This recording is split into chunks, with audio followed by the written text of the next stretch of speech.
all just jamming out to the intro music. I do every time. I love the intro music. I love our royalty-free intro music. I live. And the fan. I live. Hello, everyone. Me too. Honestly, me too. It's already what, 37 Celsius here where I'm at. Yeah, I live in the desert. So it's it's not fun. But hello, everyone. Welcome to The Cup, the Currently Unnamed Podcast, where we put the real and the tea in reality, and you can always come to us first to quench your thirst. I'm Logan Murphy. Say something gay. I've got, thank you. I am finishing off this lovely marquee energy drink in the flavor lemon lavender, because it felt very demure. It felt very mindful, just like our guest here today. Absolutely very demure, very mindful, very lovely, very beautiful. All those lovely, wonderful things. But what I do also have on hand, as always, is my beautiful cup mug. And you can get yours at lanagcreations.etsy.com. Link is in the description below. We do ship internationally, so there are no excuses. And that does include the beautiful country of Sweden. So, and Germany. So all of those countries are included. Perfect. Well, I'm David Healy, and I don't have a cute intro, but I do have a cute shirt. Since we're talking about talent show, I figured I would wear a shirt that represents the pinnacle of talent shows. I'm wearing my Lucy LaDuca shirt. Oh my God. Yes. Whatever do you mean? There we go. Yep. Yep. Sorry, David. Happens. I involuntarily jump out of my chair as soon as Logan plays that. Honestly, and this is the shirt the song that sent home our dear Irene. So, because this should have been in the bottom instead of Irene. It really should. But she should have been the one sending home Irene. Let's be real. Well, or Irene sending home Lucy. We'll see. Okay, and I'm drinking some water. And oh my goodness, who is this beautiful, fabulous woman that we have here today? It's Santana! Obrigado! Yes. Just kidding. I don't need a booster to sit up. It's Santana Sexmachine. How the fuck are you? Yay! We're so good now that you're here. Yes. Oh, we're so happy to have you, baby. We're so happy. I know. I should do maybe like a little intro myself. I am from Drag Race Sweden. If you didn't watch it, it's fine, because nobody did. But I'm also representing my long fan, like, what am I going to say? I'm trying to think of nice words to say. I'm just dressed up as Tina Burner. That is Tina Burner. Fine, like Hunger Games or whatever she said. I don't know. That is it was what a she really said, bad rap. And to be honest, I got a pretty bad rep myself on Drag Race. So I thought I'd represent. Period. Where's the rainbow wig? Yeah, I was going to say, did you not get the rainbow wig from Corey? I did not, no, but I did actually get Ashley Madison to do a redo of my pictures. So good. Love that bitch is so shady that she just takes random pictures. Let's resign this. And I'm like, we love her. Friend of the pod. We love Ashley. We love Ashley. Mm-hmm. I'm like, and it was also very fitting because the runway theme today was also metallics, full, whatever. Yes. Coming in theme today, Santana. We'd love to see it. I know, I'm consistent. we love to see you here. We're so happy to have you. I'm so happy to be here. I am such a huge fan of the Cup reviews.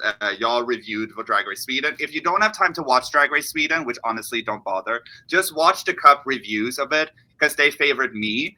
And we did. So yeah, we sure did. One of the we were devastated when you went home. We were like, "What do you mean, Santana? Me what? Too. What? Me too. Huh? Yeah. What do you mean Antonina's still there? No shade. I love Antonina. I love her too, but I was also like, if she doesn't say I volunteer as tribute, I'm gonna punch someone. And she didn't. And she didn't. But love you, Antonina. Love Antonina. Love Antonina. Love that whole cast. Honestly, we're waiting for we're waiting for season 2. I do have some juicy tea. I was going to wait till the end to spoil this for you all. Oh, but I've actually heard that the people that were the judges' picks to potentially come back for next week's Lipsync SmackDown declined, so they're bringing Antonina into. Oh, good. Love that for her. She's going to be the 8th queen. Yep. That's and when so she nice takes, from you. Yeah, I love that. And when she takes out Ginger Minge in the first round, what about it? When she takes out Georges in the first round, what about it? Exactly. Period. She does it on a daily. Period. There we go.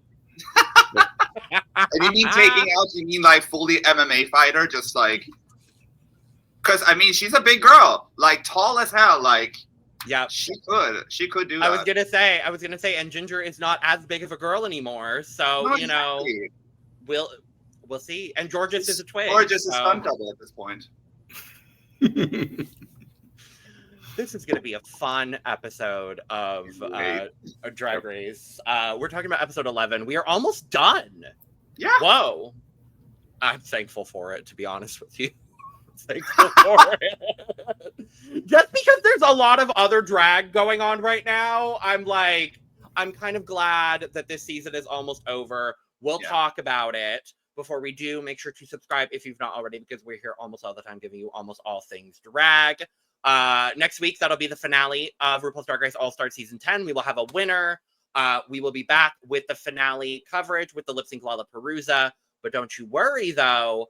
Stay tuned next week because we will have an extra special episode with an extra special guest who may be, hopefully, she's scheduled currently, who is known for her lip syncing. So stay tuned for that.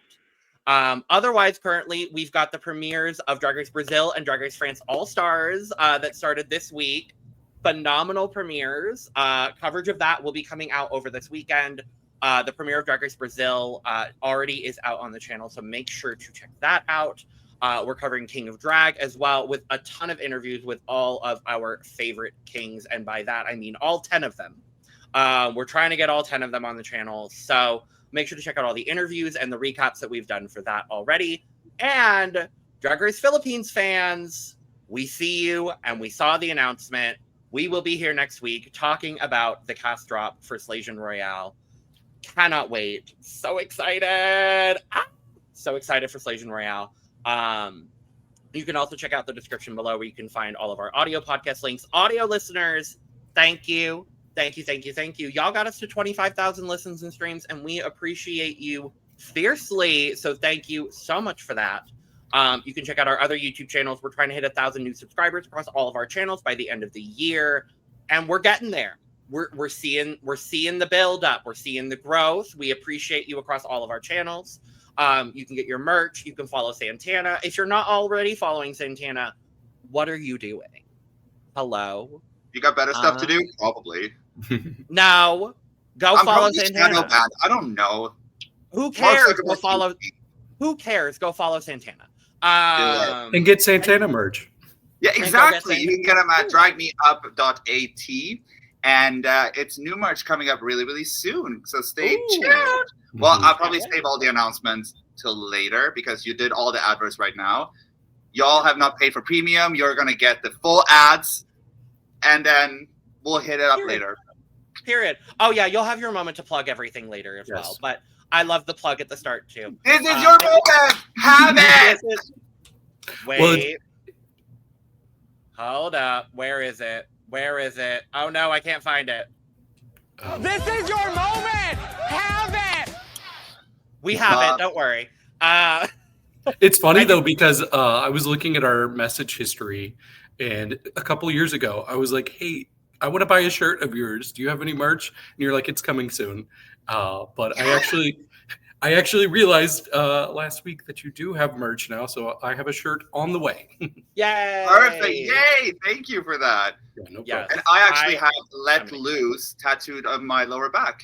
Ooh. Thanks for the collabs. So I see you. Yeah. I should get that as well. Matching tattoos, Santana? I feel Yeah, that. I think so. Yeah. Yeah, But I mean, think so. You should be like a choker here, so it's like a warning. Yeah, I think so. Yeah. Yeah. Just below the beard, do we think? Exactly. Yeah, definitely. Thank you, David. Thank you, David. But Santana, girl, what's been going on since your iconic moments? And unfortunately, they were sadly just moments on Drag Race Sverige. What's been going on, girl?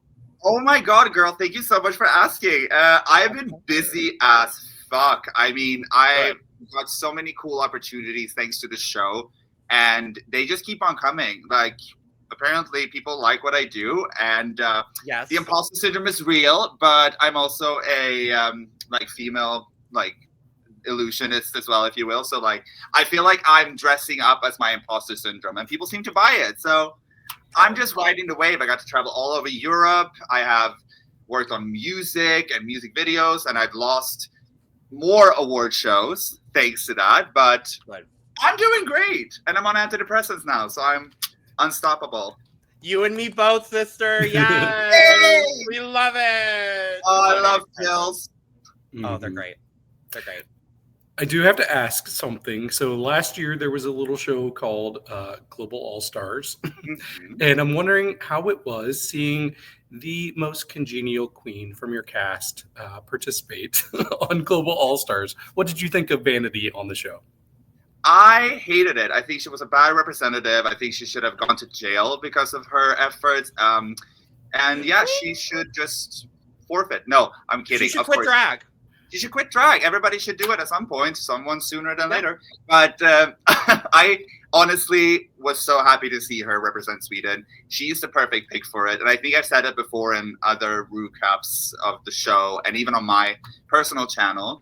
I'm, of course, jealous. I wanted it to be me. But then also, am I going to be like a bitter Betty and say like, I should have been me. Blah, blah. No, I'm going to be happy for my sister. And she did a fantastic job. Vanity is also the perfect pick for reality TV because she cannot hide her feelings. And it's fun to see, even funnier to see in person. Oh, yeah. Because we're like, oh, should we start a fake fight? And then she gets really mad. I'm like, I don't know if you're acting or not. Like, it's so fucking fierce.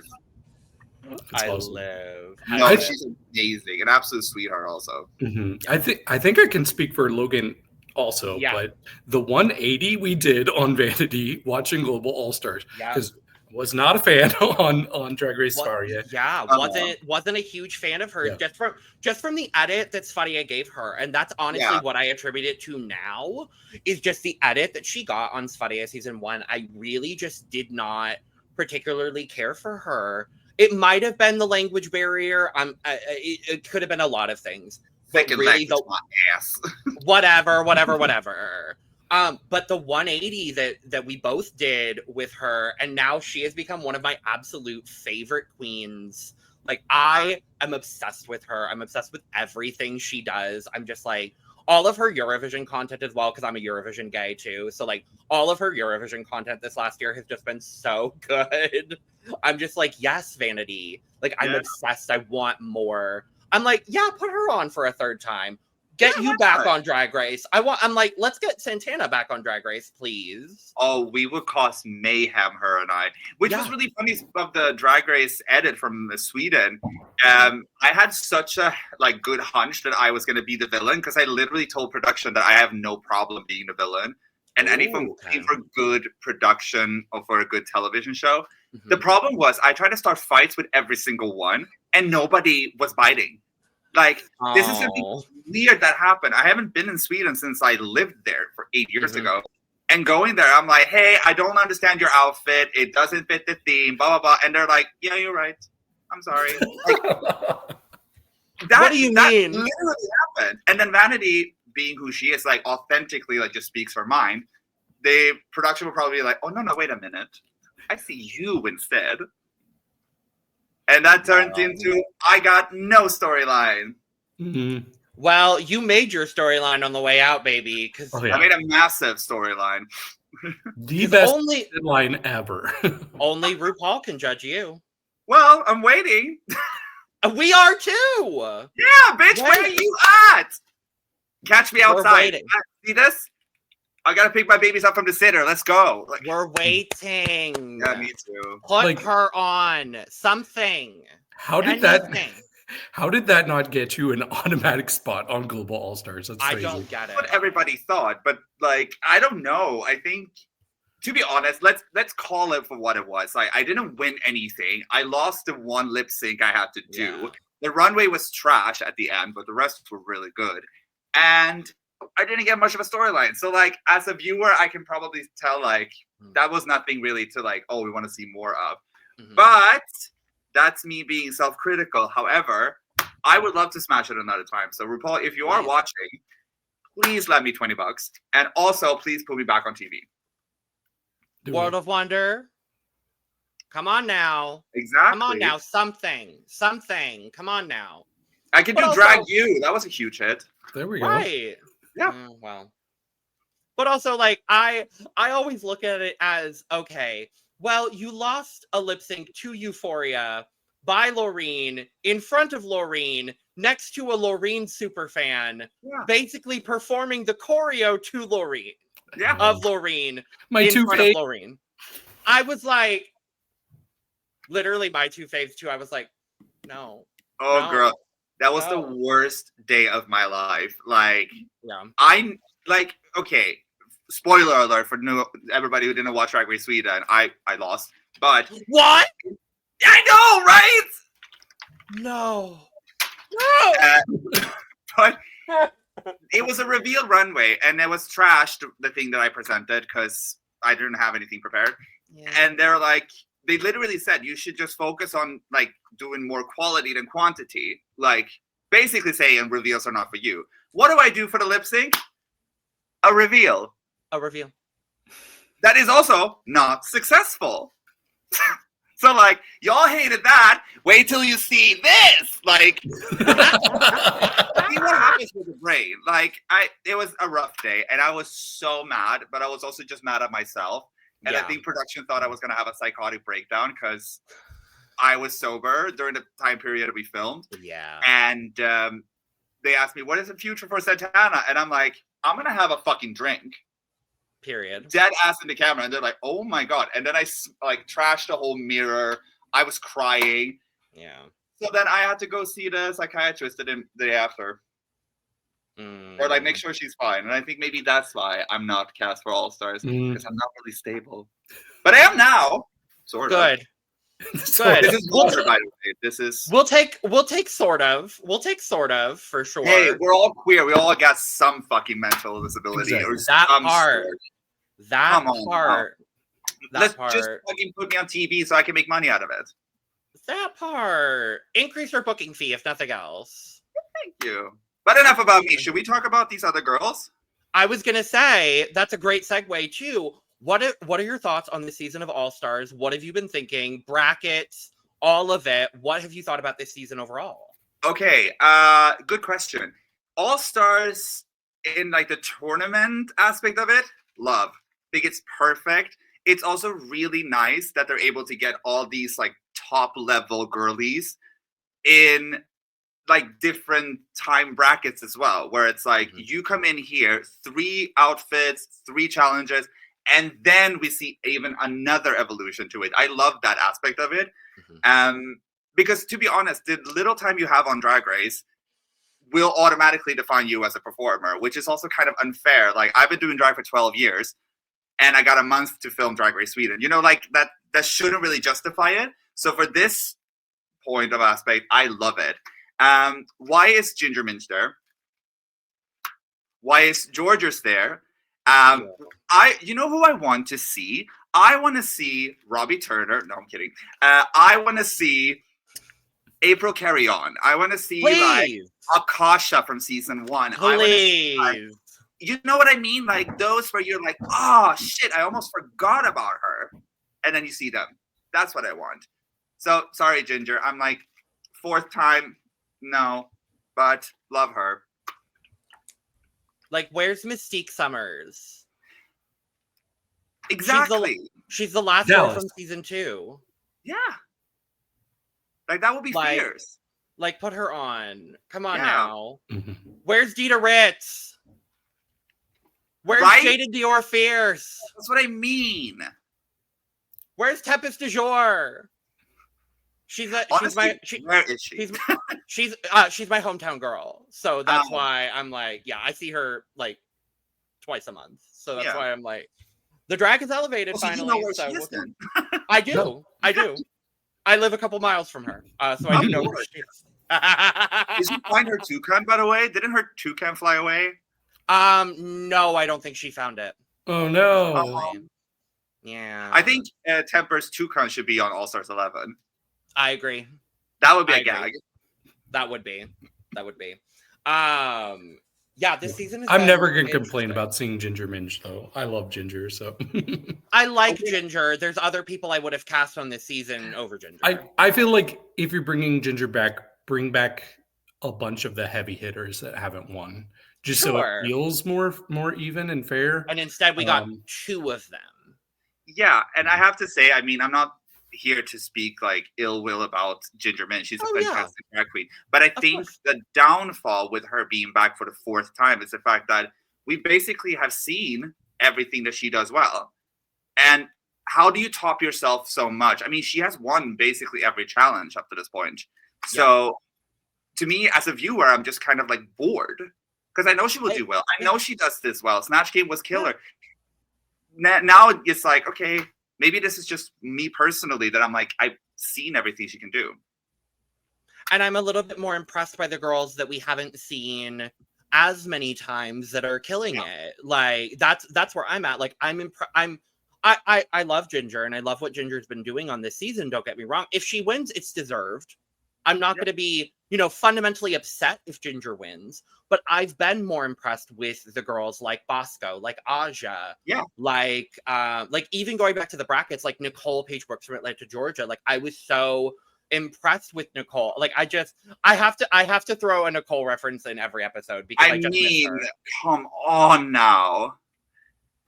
NPB the FAG, like I love her. Oh, but she had the best win, I think, based off showing. You know what I mean? Like, I was also watching. I'm like, I don't root for her for winning. I just want her on my screen every single second.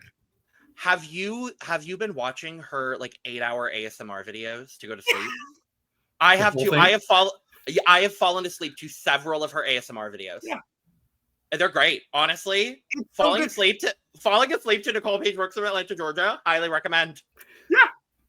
But that's amazing. And she does her own thing. It's so unique and so out of the box. Where I'm like, it's bonkers, but I love it.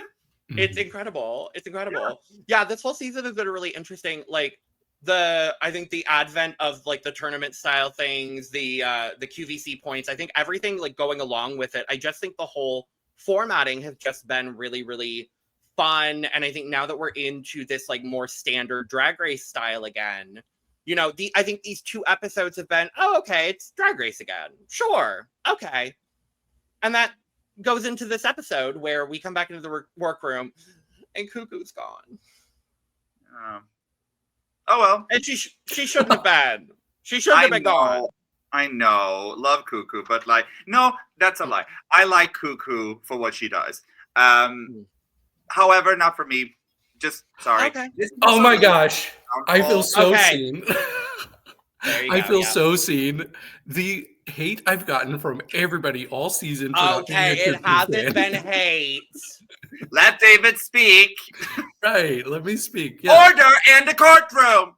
People have given me so much of a hard time because every time I'm like, yeah, I'm not a fan of. She's a great person, but not for Drag Race. People are like, how dare you? How dare you? You just murdered a puppy, basically. Right. I think in general, everybody who is watching this also, I don't condone hate. I don't think you should type in any negativity to these queens whatsoever. Whatever we say is just our opinion. But I think that's just the thing. The thing with Drag Race is that you can be super successful. You can have the best outfits and everything. If I, as a viewer, just don't relate to you or like your style, I don't have to. That's what it is for putting yourself on display like that. I know like a lot of people who like get really offended as soon as you don't like a certain person just because. I don't have to have a super like reason for it. To me, it's just like, I would love to work with her, but I'm just like, oh. Mhm. Yeah. She grew on me a lot this season, though. I'll say that. Yeah. Oh yeah, no, I absolutely get that. It's not for everyone. I just give David crap because, you know, the thing with David is that he was constantly holding on to ideas about Cuckoo's performance from 10 years ago. And I'm like, okay, she's grown from 10 years ago on Drag Race, and the improvement was there, and I was happy to see it. So that's where I was like, let go of your antiquated thoughts about Cuckoo's performance as a Drag Race competitor. That's all I wanted. And he did, and I'm very proud of him for that. So Growth. That's what we call growth. That's all but we 10 years. How much growth you've done. that part. But we come back into the workroom. Everyone's congratulating Mistress, and she's just kind of being a bitch. See, I don't know what I feel about this. I've had a bit of back and forth when it comes to Mistress this season. Like, I loved her in her original season because she was a shitster, and she is, and like she's great television for that thing. Like, she's a cartoon bully from high school. However, it becomes a point now where, as she said, like, she's worked with all of these girls before. So all the little mind games she's trying to do doesn't really work on them because it's like, we know what you're about. However, I didn't particularly enjoy the Lulu, the fact that she felt like she shouldn't have been in the bottom. That's like, girl, you were the worst. Yeah, so. she was. She was. By far, without a question. Sorry, I think it's true. Like, I appreciate a healthy level of delusion in my drag queens. Keyword there, healthy. Yeah. Like, I love a good, healthy, delusional drag queen. For me, great examples include Admira Thunderpussy. And I love her. No, I love her. I love her dearly. She's one of my favorite winners. Like, I love Admira because she's got that delusional confidence where it's like, no, I'm going to step into a room and I have the confidence. And then she just does. And that's the delusion I want to see in my drag queens. It's not this level of I'm delusional because I'm perfect and I like Admira, for example, has the skills to back up what she says she does. Mistress doesn't. That's the difference for me. Not always. Mistress has some of them. On this season, Mistress has not backed up all of the skills that she has. We know she has the skills. She was a finalist on season 15. No. She clearly has the skills. She just doesn't have, in this setting, she has not had all of the skills necessary to back up the level of delusion that she is working with here, in my opinion. Yeah, I get what you're saying. I mean, the thing with it is that, I mean, if you're going to go into All-Stars, regardless of how successful you have been on the outside world or your original season, then you have to come in with the mindset that everybody has that kind of track record or level of success going back in. So because you have like toured the world and like you're popular online, doesn't mean that everybody else is going to think you're the shit. And especially in a competition setting, like if I think that my runway is so sickly and the judges doesn't, then it's not up to me to be pissy with the judge. You know what I mean? It's up to them at the end of the day to decide if it's good or not. But I don't know. I felt it was very childish. And it wasn't even like to the point where I found it like, ooh, intense drama. It's just giving me spoiled brats. Mm-hmm. Yeah. Yeah, I see that. I just imagine it must be difficult when you were one of the stronger people on your original seasons. I think going into the season, she seemed like she would be one of the front runners to win the whole thing. And she just didn't give as strong of a display as she did in season 15. Yeah. So, yeah, that must really mess with you because I think most people, when they go on All Stars, they experience like a growth arc, you know, like they're doing better in the competition, not worse. So it seemed to really affect her. And I think this is the episode where we saw she just kind of broke. Yeah. Especially with, the fandom is not great, but the fandom specifically surrounding her is nothing but toxic enablers and toxic positivity. And that's what she surrounds herself with. And she is young. She's 26, as Yeah. we were reminded. 26. Which I'm sorry. Yeah, like, I really thought she was older, but go off. No shade. Like, yeah, no, it's go watch our everyone Perla? go watch our episode with Perla, because Perla's reaction to finding out that she's 26 is unmatched. It is unmatched. It is so good. I love Perla so fiercely. I love her so much. But she's just like, 26? but just really quick, speaking of that though, like her being 26 actually kind of explains a bit of like her childish behavior in a way. Yeah. Being in your 20s and having the amount of success that she has had throughout just a couple of years doing the Drag Race bubble thing. I mean, sure enough, you probably get accustomed to having certain things like expected of you, and like, oh, people will eat this up and blah blah blah, which you do kind of when you're in your 20s. I will give it a benefit of the doubt. I just don't like it. Like that, yeah. As someone that's still in their 20s, I see that because I'm only 2 years older than her. I see it. Yeah. I understand it because 28. 28. Damn. Yeah, 28. 28. We are in our 28 era currently. 28. Oh, 28. I'm in my 40 era. I just turned 40 and a half yesterday. Yeah, literally 40 and a half. Period. But no, like I see it and I understand it, but I completely agree with you, Santana. I don't like it. Yeah. Because I know those people, I know those girls that act like that, and it's not. I'm like, ew. I'm like, ew. Yeah. Yeah.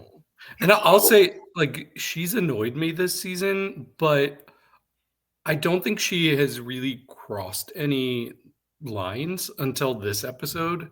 There's one comment, and I'm gonna give her grace because like if the person that she offended in this instance is giving her grace, then fine. But it was really the next day when the whole thing happened with Aja, and a comment she said to Aja, I'm like, that's actually really icky. So I don't know if we want to get into that now. That's where I was going next. So yeah. It's the comment she makes to Aja saying, like, they have their bickering moment. Aja's trying to talk about, you know, not being in a good headspace because, like, she talked about her struggles last week. And then they're bickering over Mistress just laughing because she's a child. And Mistress retorting back with, I wouldn't take life advice from someone in your position. Yeah, that felt really loaded. And it didn't feel, it was. Yeah, like, what do you mean your position? What position exactly? Because maybe she didn't mean it how it sounded. She did. Yeah, thank you. Yeah, she did. Like, it felt like she did. Yeah, that's the perception I got, because it's Mistress. She is there to play a game. Yeah. She is there to play a game. I would like to give her the benefit of the doubt. I would like to. But this entire season of All Stars, she has been there to play a game. We saw this on her original season, and we saw this on this season with her as well. What Mistress does is when she is insecure, she takes her energy and redirects it at the person she thinks is the most vulnerable in order to give herself a leg up. And in this situation, she thought that the person that was the most vulnerable was Aja.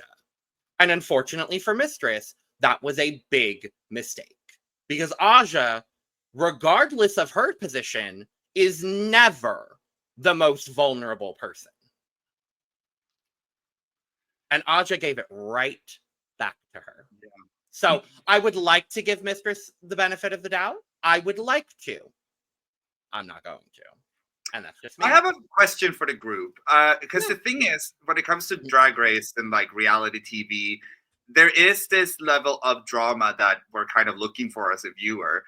But where does the line go where it's like, this is the good, healthy amount, where it's kitty catty and shady versus like, this is actually like disturbing to watch? Because fandom will be very quick to point out when it's unjustified. And to be honest, like I still see it as like reality TV.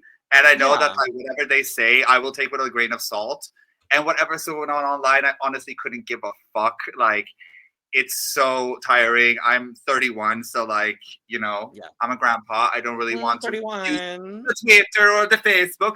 But the thing is, it's where does the line go? Like, what Mistress does is that she brings good television, but like when it's too much, now we're gonna like cancel her. What do y'all think?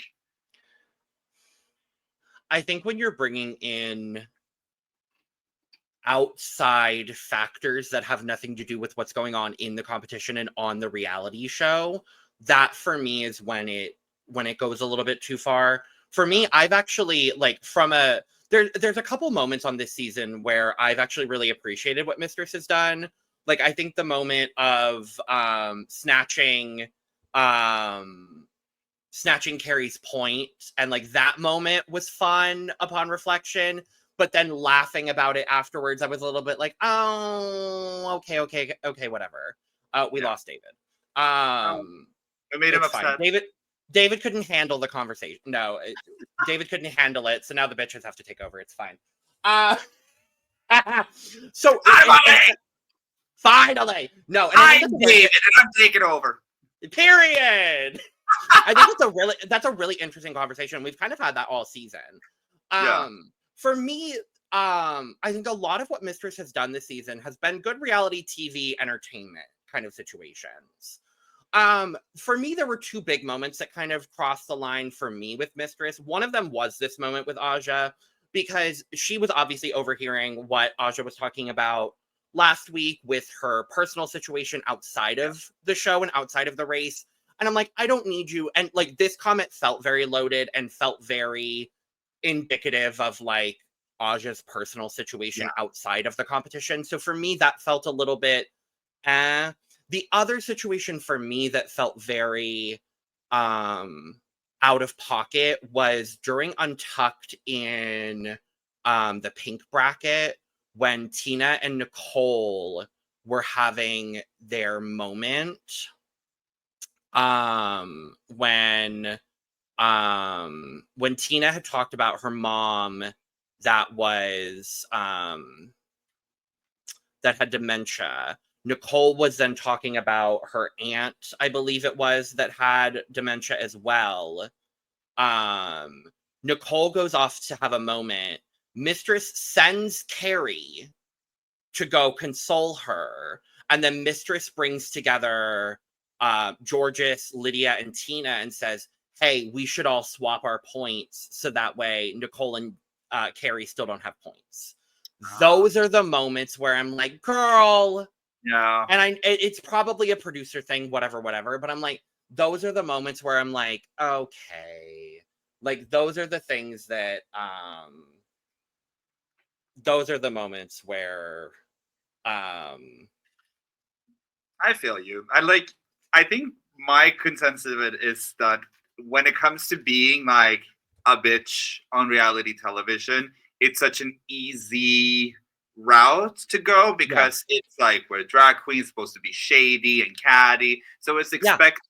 But I think the reason why I get a bit turned off by that kind of behavior, because it kind of lacks humanity in it. Like, I can be read to dog shits. Like, I don't care as long as you're funny, but as long as I also know that like you can back it up with kindness. Like, if you take Bianca Rio, for instance, like she can be funny as hell and read the house down, but then she will bring this extra sense of sisterhood, where it's like, oh, I actually like you, because it's not just this, let's be shitty people. You know what I mean?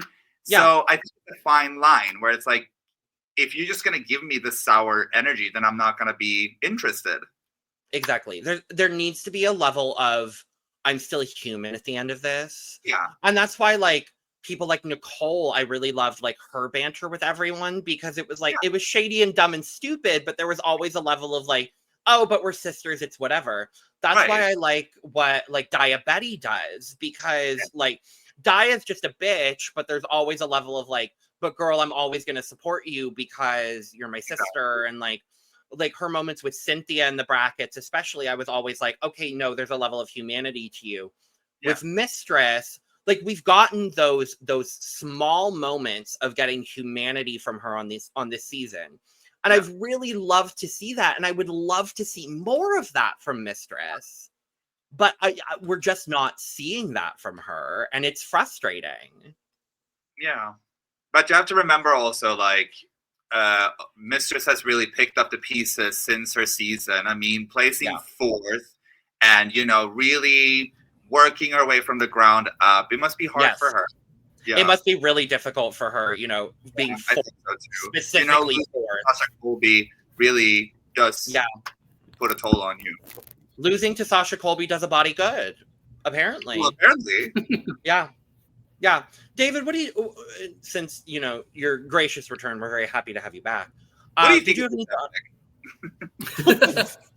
What do you think about Ozempic? More affordable. I would totally get some. Oh, no, David, I don't need any. Look, my doctor just told me this week that I've gained 30 pounds in September. So, oh Lord, a quick fix would be great.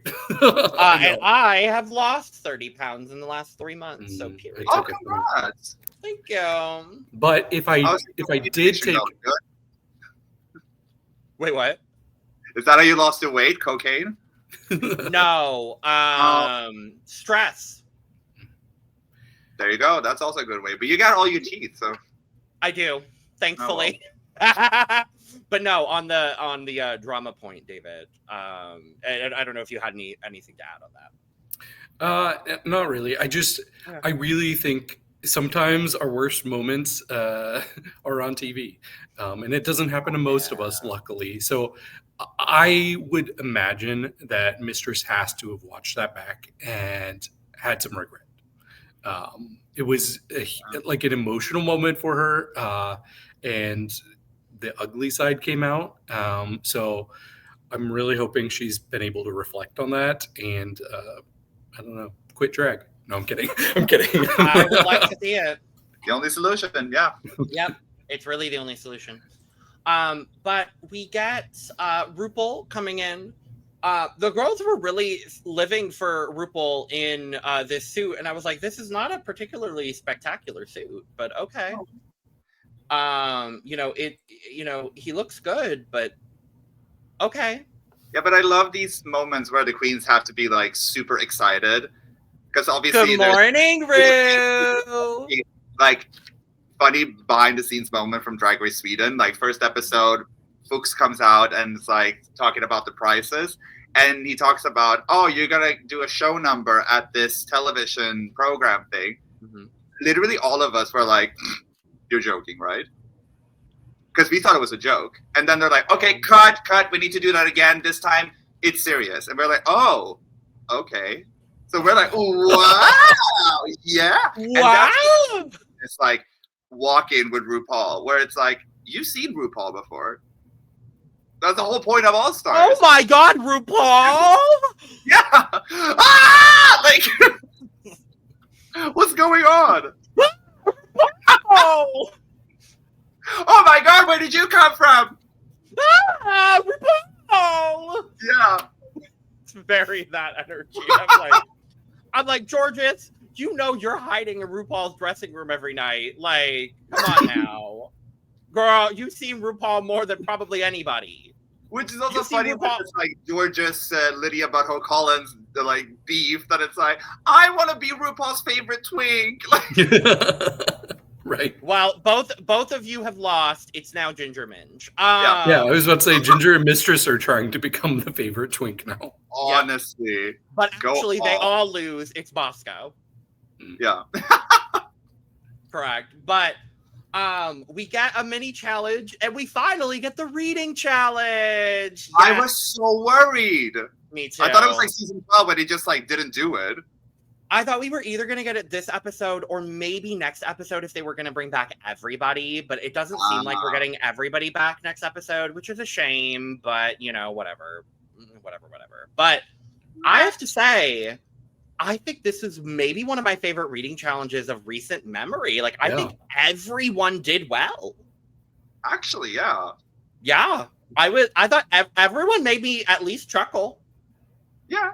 But I mean, I should fucking hope so. If they have all these brackets, they have months to prepare, and now they know who is there. I was about to say that. They've had the longest time of any cast ever. Drag Race UK season 2, get the fuck out of here. Like, this is like... So I'm happy that they delivered. Who had our favorite reads? I wish I wrote them down. I remember there was something that Bosco said that cracked me up. But I can't All remember. 3 of her reads. Okay, what were they? I'm pulling them up right now. I also really liked Irene. I thought she did great. I thought she was going to win. Me too. And I was really happily surprised with Irene. This is her first mini challenge loss in Drag Race history. Oh, yeah, true. Literally the first mini challenge that Irene, spoiler, but the first mini challenge that Irene has lost. Yeah. So what did Bosco say? Lydia, I'm so surprised to see you here because I was always told that Daya ate her twin in the womb. Pretty good. That was very good. Georges, you're such a little slut. Your throat should be renamed to the orphanage. That was it. That was the one. My favorite one was Mistress always brags about driving a Mercedes, and I don't blame her. I would too if I had such a beautiful home. Yeah, that's smart. I love it. It was so good. Ginger saying Daya should have called herself Diarrhea was very good. Mm-hmm. Aja saying no matter how much weight you lose, Ginger, you still look like you sweat mayonnaise was my absolute favorite read. I thought Aja was gonna win. Honestly, I loved Aja's reads. I thought Aja was good. And then Ginger calling Georges a pothole. I said, but me? That's also me. I was like, I feel very seen. I feel seen. Thank you, Ginger. I feel very represented in this moment. This was a good Lydia Bosco, I want to congratulate you on a fabulous transition from one-time loser to two-time loser. Lydia killed it too. I was very impressed with Butthole. True. It takes nerve to say that to somebody who's a front runner, though. Yeah. I can still see Bosco winning. And then Georges, do you have an extra set of Capicios? Corey and I need a condom. Girl. Corey King has gotten more airtime on this season than like Deja Sky and Olivia Lux and Phoenix combined. Yeah. And also the kind of shoes that Corey King wears all the fucking time. It's like an all-stars go-to, I guess. Right. I'm like, okay, so Corey's on All Stars 11. Got it. Cool. Noted. Thank you. Thank you. No, she's too busy becoming a Labubu. Did y'all see that? Where she became a Labubu? I saw somebody else do it. Who else did it? Corey, you dumb bitch. I love her. Corey's so fucking wonderful. I love Corey. I love Corey so much. I love her. I love her. I'm just... Get your cameos, girl. I'm mad that Nikki Blonsky still has the number one. I mean, is it true though? Has Nikki Blonsky moved up to number one? Yeah, I'm pretty sure. Oh, still. Shit. Yeah, but to be honest, I'm sorry. If you're number two and number one is Nikki Blonsky, then have at it. Like, Nikki Blonsky is no. cuckoo bananas. The fucking Amanda Bynes of our century right now. Like, love. No. I don't know who that is. From Hairspray. Yeah. Hey, it's Nikki Blonsky from Hairspray. No. I'm fine. Yeah.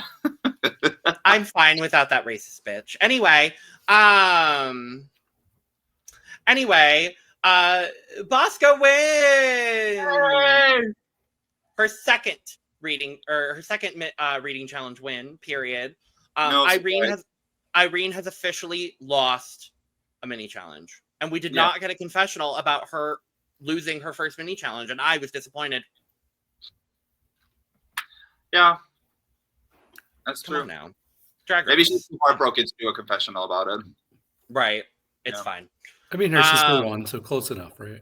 Yeah. Right. Seattle won, and that's all that matters. Exactly. But what we did get from Irene was a good old confessional after RuPaul announces that our maxi challenge is the Tournament of All-Stars Talent Invitational. And Irene immediately wants us to know, I've got talent. I promise. Where's the water? Where's the water? Better have ice, though. No ice. Well, no ice. No ice. No, we don't like ice. We're not shaking that ice today. No, thank you. No ice. You heard it here first. We don't like ice. No ice. Yeah. Fuck the ice. And fuck ice. Molly's shaking right now. She's like, what? That part. But we are preparing in duos on the main stage, because they had to fill time in the episode. I'm sorry, what was this? Why are they doing duo rehearsals? Because they had to fill time in the episode. But I'm so mad at it. Like, because they had to fill time in the episode. Me and David are gonna rehearse our each numbers, and we're gonna come together. Yeah. I'm not gonna sit there and be like, yeah, girl, you're great. Like, I'm gonna get in your head. Yeah. I'm gonna have some fucking showgirl pearls all over you. Like, but that's why they paired the girls together the way that they did. It's so weird. It was besties, and then Aja and Lydia. Literally, it was like, let's put all the best friends together. And then Aja and Lydia. Leftovers. Literally. But I love their friendship. I'm like, I love the two of them together. Like, they live on, like, maybe not the same drag planet, but like neighboring drag planets. And in my universe, maybe. Because like they're both very like conceptual. Like they're both in like the conceptual queen drag universe for me. Where like Aja really pulls like from her culture, and like she's got the very like and they're both very maximalist in the way that they approach drag as well. So like definitely not the same drag planet, but like definitely sister drag planets for me. Yeah. Okay, so they're similar because they both have concepts. You all heard it first. Fuck you, David. Get my pocketbook. I'm leaving. Bye. Y'all do your rehearsal and talk about the rehearsal. They got ideas. And I love that. No, okay. David, you ate that. I have to say. That was really good. No, I gotta get my jabs in when I can. I need to go get coffee. Y'all talk about the rehearsals. Oh my God. You have to get coffee. So, how was school? School was great. I got all my homework done in class, so. You did? Kiss ass. Nobody likes a fucking overachiever. I know. But did anything stand out during the rehearsal for you? Did anything No, I was just gagged that they were doing the duo thing of like rehearsing together. I thought it was just weird. Yeah. Because even if it was like Michelle Visage would have been there to just like, hey, can I see what you kind of prepared? That would make sense in my head. Like, I don't understand why they just did it in like, oh, I want my friend to see me perform. Like, I don't know. Yeah. There was a part where like, because I could tell that a lot of them were trying to genuinely give good advice, but it's like this late in the stage, am I going to change anything? Like Ginger, when Daya was explaining everything that was going to be going on, Ginger's like, yeah, but you don't want to have too much going on and overwhelm people because they want to be able to look. And Daya's just kind of like, okay. Like you could tell she was not living for that advice. Like, what's the purpose then? Like, because I want to do that then. If you're going to bring me in and be like, hey, critique David's number, I'll be like, okay, I don't like it. Like, I would be so so annoying. But that's the whole purpose of it. We're in the semifinals, so like, stir shit up. Mm-hmm. Yeah. Love your hair, hope you win. But What would your talent be? well, my talent would be, oh my god. I mean, to be honest, if I were to go back on All Stars, I would probably do something that is either super silly, like plate spinning, or something like bar tricks, like something like that, or I would do pole dancing again. Okay. Something in that realm. Because the thing is, I do pole dancing. I got to show like a minute of it on Drag Race Sweden. I ride a unicycle as well. I juggle, like, but you know, I can do a lot of things. The only thing I wouldn't want to do probably is like an original song. Yeah. Because that is like, I think for this episode, some of them were good because they were giving good performances to it. Other than that, no, I don't want to like do a song. Yeah. I have one song out and it sucks. I'm sure that's not true. Oh, well, I'm kidding. Go listen to it. What would you do for your talent? So my talent is actually drawing, but I couldn't do that in a minute and a half. So Well, you could draw a I'm not glass sure. of water like Irene did. True. part. But I would have to come with something I already drew because I cannot do speed drawing. It takes me hours and hours to draw something. So What David's about great. you doing like a speed caricature drawing of RuPaul? You know how to do like on tourist sites? Just Oh, yeah. her. That would be fun. That would be fun. Mhm. How about you, Logan? What would your talent be? Talent? Where? Well, most of my talents I wouldn't be able to show on Paramount Plus, but probably singing, because I think that's probably the easiest one for me to do. Because I've got a decent voice. I'd probably do like a cabaret number, honestly, because I love like some like live singing cabaret burlesque kind of like, because that's kind of in my vibe. So like something maybe akin, like the more masculine version probably, but something akin to like what Bosco did with like the flower petal number on season 14. Like that's something that's kind of in my wheelhouse. Okay, I thought you were going to say balancing on a chair for a second. Yeah. No, my balance isn't that. I probably could, but Let's see it. Balance on your chair. Balance on your chair. No. Balance on a spinning chair, David. Do it. Okay, but you'd be paying for my medical bills. So yeah, no. But I love the bar tricks idea as well, Santana. I love that idea. Because I've got a couple of those as well, because I bartended for a little bit. So like there's like some of those like fun bar tricks that I can do as well. So I'm like, that would be a fun, like just come in with like a bunch of like even bringing like things you can do in a club with like shot glasses and like drinks and things like that. Like bring like a whole like bartending number. Like, I don't know why. Call your girlfriend.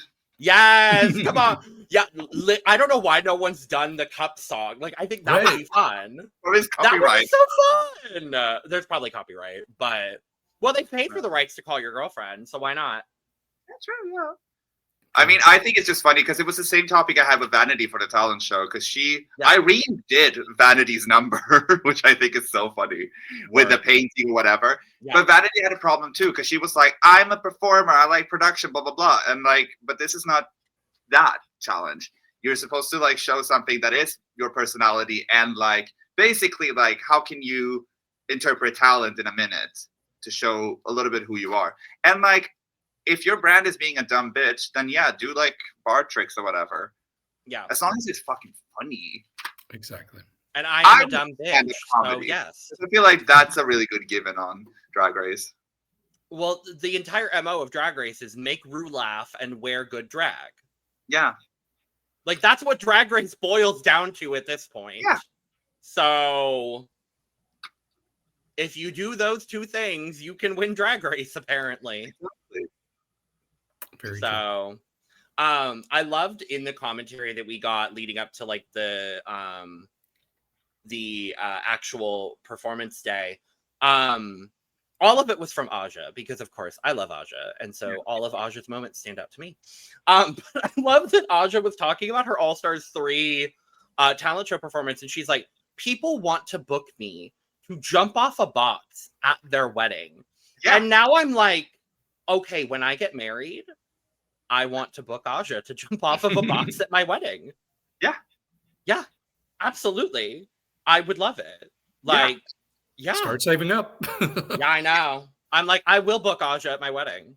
If and when I get married. Absolutely. I would love that. Sounds great. Big fan. God. Like, that sounds incredible. Yeah. Yeah, and just all the girls in general talking about their previous talent show experiences. Obviously, Irene's not going well. Ginger not ever being in the top. And I realized that. I was like, oh yeah, no, Ginger's never been in the top for a talent show performance, even though both of her previous ones were good. Yeah. I think she would have been in my top for her All-Star 6 talent, because I thought her original song was a lot of fun in that episode. I wouldn't have. But I also would have had Jan in the top for that, because Jan to stay lives in my head rent-free. What the hell? I don't get it. She sang so fiercely, and then they're like, "You're safe." I'm like, "This is abort, Jan, abort! This is not going well for you." Jan, you're safe. TKB should have won that challenge.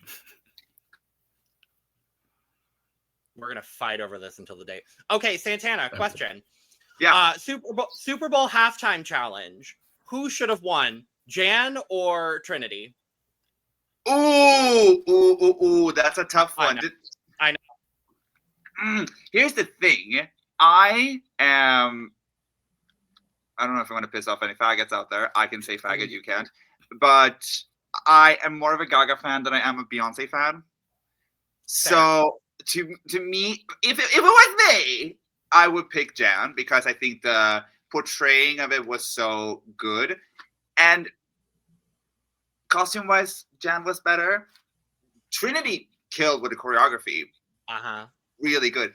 But I'm also like, isn't Beyonce known for having like fierce outfits? Fair. But they both killed it. Jan is not going to win anything anyway, so I'm going to root for Jan just by support. Love you, Jan. Right. Thank you. Fair. There we go. I will never win anything either. We each other. We good. Yeah. Trinity won for me, but I love them both. And Jan won for me, but they both killed it. They obviously. Yeah, exactly. Like at the end of the day, we got a good show of it. So that should have been the one time on that season where they said, "Nah, sorry, Jessica Wilde, love you, but we need Jan and Trinity or three-way lip sync. Jan, Trinity, and Jessica lip syncing to Womanizer. Like, period. Like they both should. They both should have won the challenge. Like, but regardless.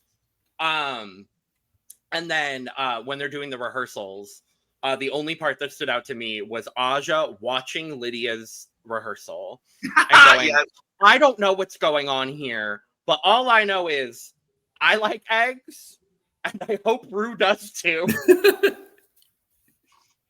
God, we are so blessed in this year of 2025 to have Aja back on our screens. Like, it's so fierce. She is so fierce. I love her. Yeah. I love her so much. We're blessed. We are blessed and highly favored to have Aja back on our TVs. Like, I just love her. I just love her. What do you think 2017 Aja would have done if Mistress pulled back her hair and said, ha ha ha? Aja would have been disqualified from this season of Drag Race on the spot. I'm sorry. Mistress would have gone to the hospital. Aja would have been disqualified, and it would have been a top 6, and they would have brought back, spoiler, Ross would have had to pick someone else later. The girl that gets chosen twice in the lottery would have automatically come back. It's the butterfly effect. Exactly. So, yeah. But then we got everybody getting ready the next day for the talent show. And we got a very lovely, lovely conversation while the girls are getting ready about the state of the world. Yeah. And the state of where everyone is at. There's a lot of pressure, obviously, being in the competition because everything is live. So shit happens. And then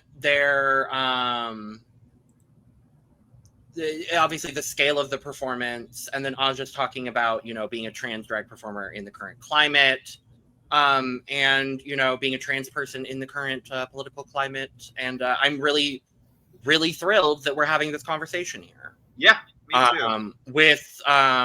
With both of the, two. Unfortunately, I wish Carrie was here for this conversation as well.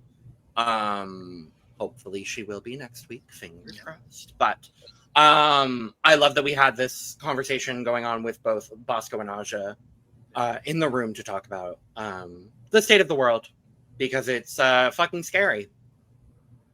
Totally. Mm-hmm. Yeah, this is exactly what we need to talk about on Drag Race, where it comes to, like, I mean, I know it's like a silly reality television show, but like we have a lot of information to give out to people. I mean, yeah, maybe our audience is predominantly queer, but we have also the little straighties that crawl in there and jerk off or no, whatever.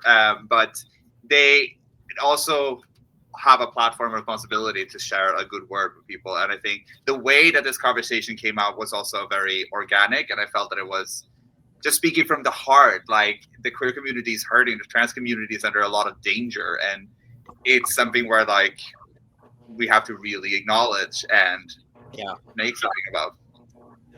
When Bosco said specifically, like, her passport says, like, her sex marker on her passport says M. Yeah. And the fact that, like, she can't fly through Dubai and certain other countries now because she, like, for fear of getting detained. I'm like, what? Why? Just why? It doesn't make sense. No, of course not. It's make it make sense. It's not going to. None of this does. No. This is like a highly unique situation because when we watch U.S. Drag Race, All Stars or regular season, what we're seeing is typically at least 6 months ago, at least. But this is one of the rare instances where we're seeing an episode that was filmed so close to actual 4 months ago. Yeah. Was it 4 or 3? I thought it was April. This was March, April. So Okay. it was like 3 to 4 months ago. Yeah. Yeah. So, yeah, it's just like, this is real time, real effect. And it's really heartbreaking just to see how, and what Bosco said was so true. She said that side has done such a successful job of creating this fear against trans people. And that's true. Like, there are people out there that have what they feel are legitimate fears about trans people, but it's all a ploy to get elected. Like, they've maximized and preyed on the fears of people who haven't been exposed to trans people, or at least not knowing they've been exposed to trans people. They've just been able to leech off of that and be like, you're not safe around these people. You're not safe around them. So a lot of those people are just misled. And it's so sad to think about. It doesn't make sense. It's not going to make sense. And I feel for all of my trans siblings, because it's a fucked up situation that people shouldn't have to live through. No one should have to live in a state of fear. No one should have to live in a society where people actively fear you for being the person that you are. No one should have to live with that. Regardless of who you are, how you feel, no one should have to fear that. And it's fucked. And it doesn't make sense. And I'm glad that we're talking about it on this platform. Obviously, a lot of it is preaching to the choir. But we're hopeful that, this is going to reach people outside of our demographic, and it's going to impact people that don't have a full worldview on trans people or anything like that. Like, I'm seeing the impact of it in other parts of my media that aren't exclusively queer. And I'm loving seeing the impact of it in other parts of media that I'm consuming, and I'm loving to see it. So the more that we talk about it and the more that we are actively visibly queer, the better things are going to be. And there's no reason anymore to be hidden, because that's not going to help anybody. Like, hiding isn't going to help, because that's just going to perpetuate what they're saying about us. There's no reason to be hidden when we've been here just as long as anybody else has. Why be hidden when we can be visible? Because we always have been. So. Period. Now, do you want to read some bitches? Yeah, let's do it. Let's do it. Yeah! And David disappeared. Oh my god. Wait. Well, these stills? Yep. You're welcome. That's so shady of you. You're welcome. I love this one of Aja, though. Oh, I do it. Santana, I do it every time. Every time. It's always the dumbest stills. Yeah. The only reason Daya's isn't a dumb still is because the bitch wouldn't stop moving in her fucking talent show. So I could only get one from the last shot. Otherwise, it would be a dumb shot of her just bouncing around. I tried to get the one with the coffee, but she didn't stop moving. So it was either going to be a blurry shot or this gorgeous shot of her here, and I went for the gorgeous shot. So, fun fact: this was the devil on Aja's shoulder when Mistress was doing her shenanigans. Not this. That's the Labubu everybody wants. This is the. I need the Aja Santeria Labubu. Aja, if you make merch of you in this Labubu with the machete, make Labubu merch. I would die. Aja, you could have that one. Just send me merch. Yeah. Just send me the merch. I would love that. I would love that. But yes, we have our performances. We have Aja with an original song, Bosco with an original song, Daya with an original song, Ginger with an original song, Irene with an original song, Georges with an original song, Lydia as Humpty Dumpty, and Mistress performing the Ruzempic number that has been. If y'all haven't been subscribed to the Reddit spoilers, this number has been talked about for months. Has it? Like, yeah. So, and it was up in the air. People didn't know whether she actually did the Ruzempic number or not. So I was really intrigued to see whether she was gonna do the Ruzempic number, whether she was not gonna do. Like, ever since this was filmed. Everyone was like, oh my God, Mistress did a Ruzempic number. No, she didn't do a Ruzempic number. Oh my God, she did a Ruzempic number. So I was really intrigued to see if she was actually going to do it. And she did. So, not a good Ruzempic number. No, not at all. Not I guess even we're a all little losers. bit. Yeah. So, Santana, let's start with you. What did you think overall of the talent show here? Who stood out to you? I know David and I have rankings overall of everyone. If you want to rank them all 1st through 8th, feel free, but you don't have cool. to. Boots. No, I'm kidding. Right.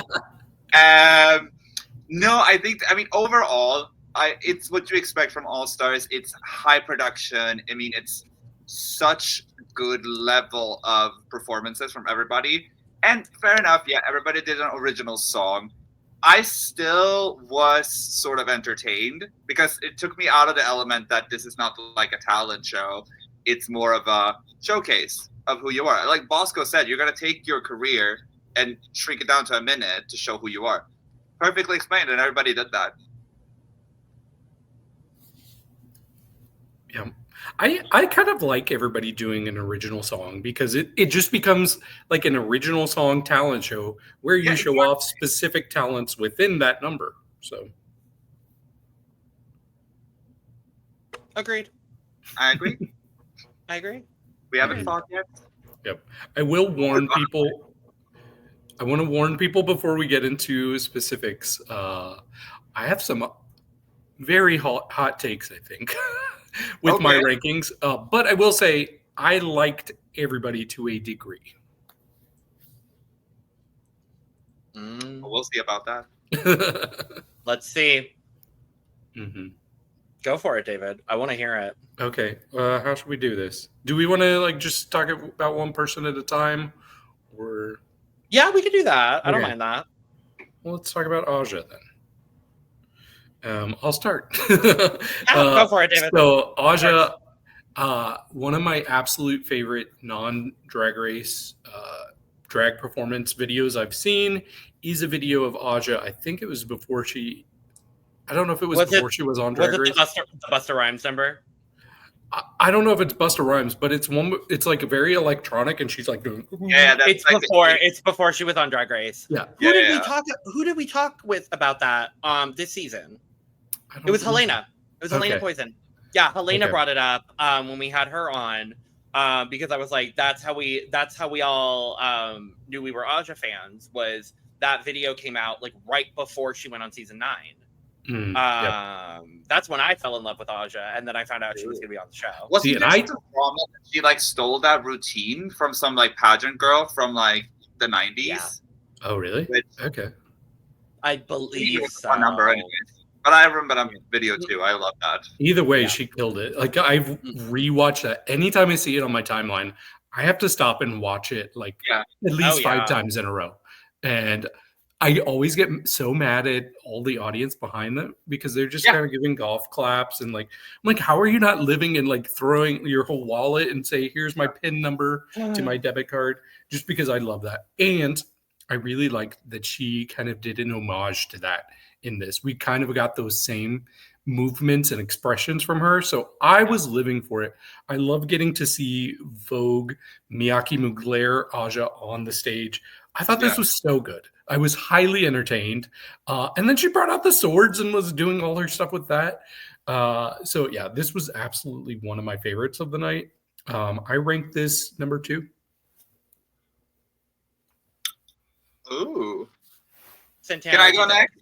Yes, please. Yeah, let's do David Santana, and then I'll finish, and then we'll go cyclically. That's like exactly that. what would have happened. Period. I live. No, so I agree. Like Aja had one of my favorite songs out of this group. I think it's smart in a way to reference yourself without being super obvious. I think like the machete is also obviously a reference for her All Stars 3, where she had a samurai sword, but now she has a machete. It's also with her cultural heritage, with her religion, and it's done in a way which I appreciate because it's overall a good number. But then you get these kind of Easter eggs. Sorry, Lydia, about like who she is, and if you're a fan of her, you know all of these things. My favorite thing about the number, though, is the fact that she has been ongoing online about this nogging that's happening on Drag Race. Mm-hmm. And she's like, let me show you what it's about. And then she did it. So I would say, honestly, I'm going to put Aja on number 1. Ooh, okay. See? I'm a trans ally. Sorry about it. Number 2. Period. You ate that. You ate that. Yep. Because I also have Aja at number 1 in my ranking. Okay. See, and this is one of the things that I was like, they're going to come for me for putting Aja so high. Absolutely not. Well, I won't because at least she's number 2. At least she's number 2. I have a feeling I know who your number 1 is, and I respect you for that. I have a feeling. No, I think Aja came out immediately and absolutely demolished this. I don't understand why she got critiqued for anything. I'm genuinely confused. She came out, she destroyed, she should have won. Given Runway and Challenge, I think maybe I would have had a different winner, if I'm being honest with you, because my number 2, I'll talk about her shortly, I think maybe had a better Runway for me. So if I'm factoring in both, we'll talk about it. But I absolutely loved Aja's performance. The song for me was my favorite song. Yeah. I loved the entire vibe of her performance. The machete was such a great touch. The look was perfect. Michelle, fuck off. Michelle, fuck off. Michelle, fuck off. That's all. I hate Michelle Visage. No, she's just, this whole season, I've just been frustrated with Michelle and her critiques. That's a whole other situation. Like, she's just adding in critiques to make sure that people end up in a position they don't need to be in. It's just frustrating to me. But I loved this whole performance from Aja. I loved getting to see the Miyake Mugler side of Aja here. It was so beautiful to see. Every single part of this performance was perfect for me in every possible way. So 10s across the board. Duh. Except from David. Except from David. Okay, well, okay. David. Well, if you didn't think I was a trans ally for putting her at number 2. Yeah, there we go. Then you're really going to think I'm not a trans ally. Ginger mentioned number 1. I knew it. So Bosco, she did her number. She says talents are for ugly girls, which it was funny. Oh no, did we not get the soundbite, David? No, not yet. David, you had one. Well, she says really not a trans ally. No, she says it twice. I don't know which one to pull. Either more specific. I asked for a timestamp, damn it. Okay, well, that's broken. Just add it on afterwards. Okay. I thought this was good. Was I as entertained with Bosco as I was with a lot of the other girls? I don't think so. I think what she did, maybe she made it seem too easy because she kept doing things and I'm like, I probably should be more impressed with this than I am. Even the chair thing, I'm like, it doesn't look hard. I'm sure it is. I'm sure I couldn't do it, but very hard. But if you do, okay, there are things that you can do that are difficult, but they don't read that way. And it didn't really read that way for me on TV. So I just wanted it to go a place that it never went. So her ranking for me, and this, I made my rankings before I got any influence from the judges and their feedback. I put Bosco at number 7 out of 8. Ally. Say it, Valentina. Ally. Look, I will say this: if you are not being honest in your and you are pushing trans people to the top just for the show of it, then that's not being an ally either. So I'm not doing that. All right. Wow. I told you I was going to have hot takes. Well, we're not going to be doing that here today, Santana, because we value trans talent. Yeah. Okay, Bosco's number. Here's the thing. I'm such a fan of Bosco that it's like, I will live and die for this woman. She's everything. I want her to win, and I want her to do the best ever. This was not my favorite number, just in general. It was executed flawlessly. It was what she said. It's like she did all the tricks that she was supposed to do. Everything was like going the way she should, and she got great critiques. I think the problem is what you're saying, David, also is that if she's got to do a number about, oh, I don't need to have talent because I'm beautiful, and then show off a talent, that talent better be so fucking ridiculous and so hard to do that I'm like, oh. So, you know what I mean? Like her doing the splits, being lifted up, that's talent, that's hard to do. But then it's like you condense it down to one number, so you barely had time to like grasp what she did.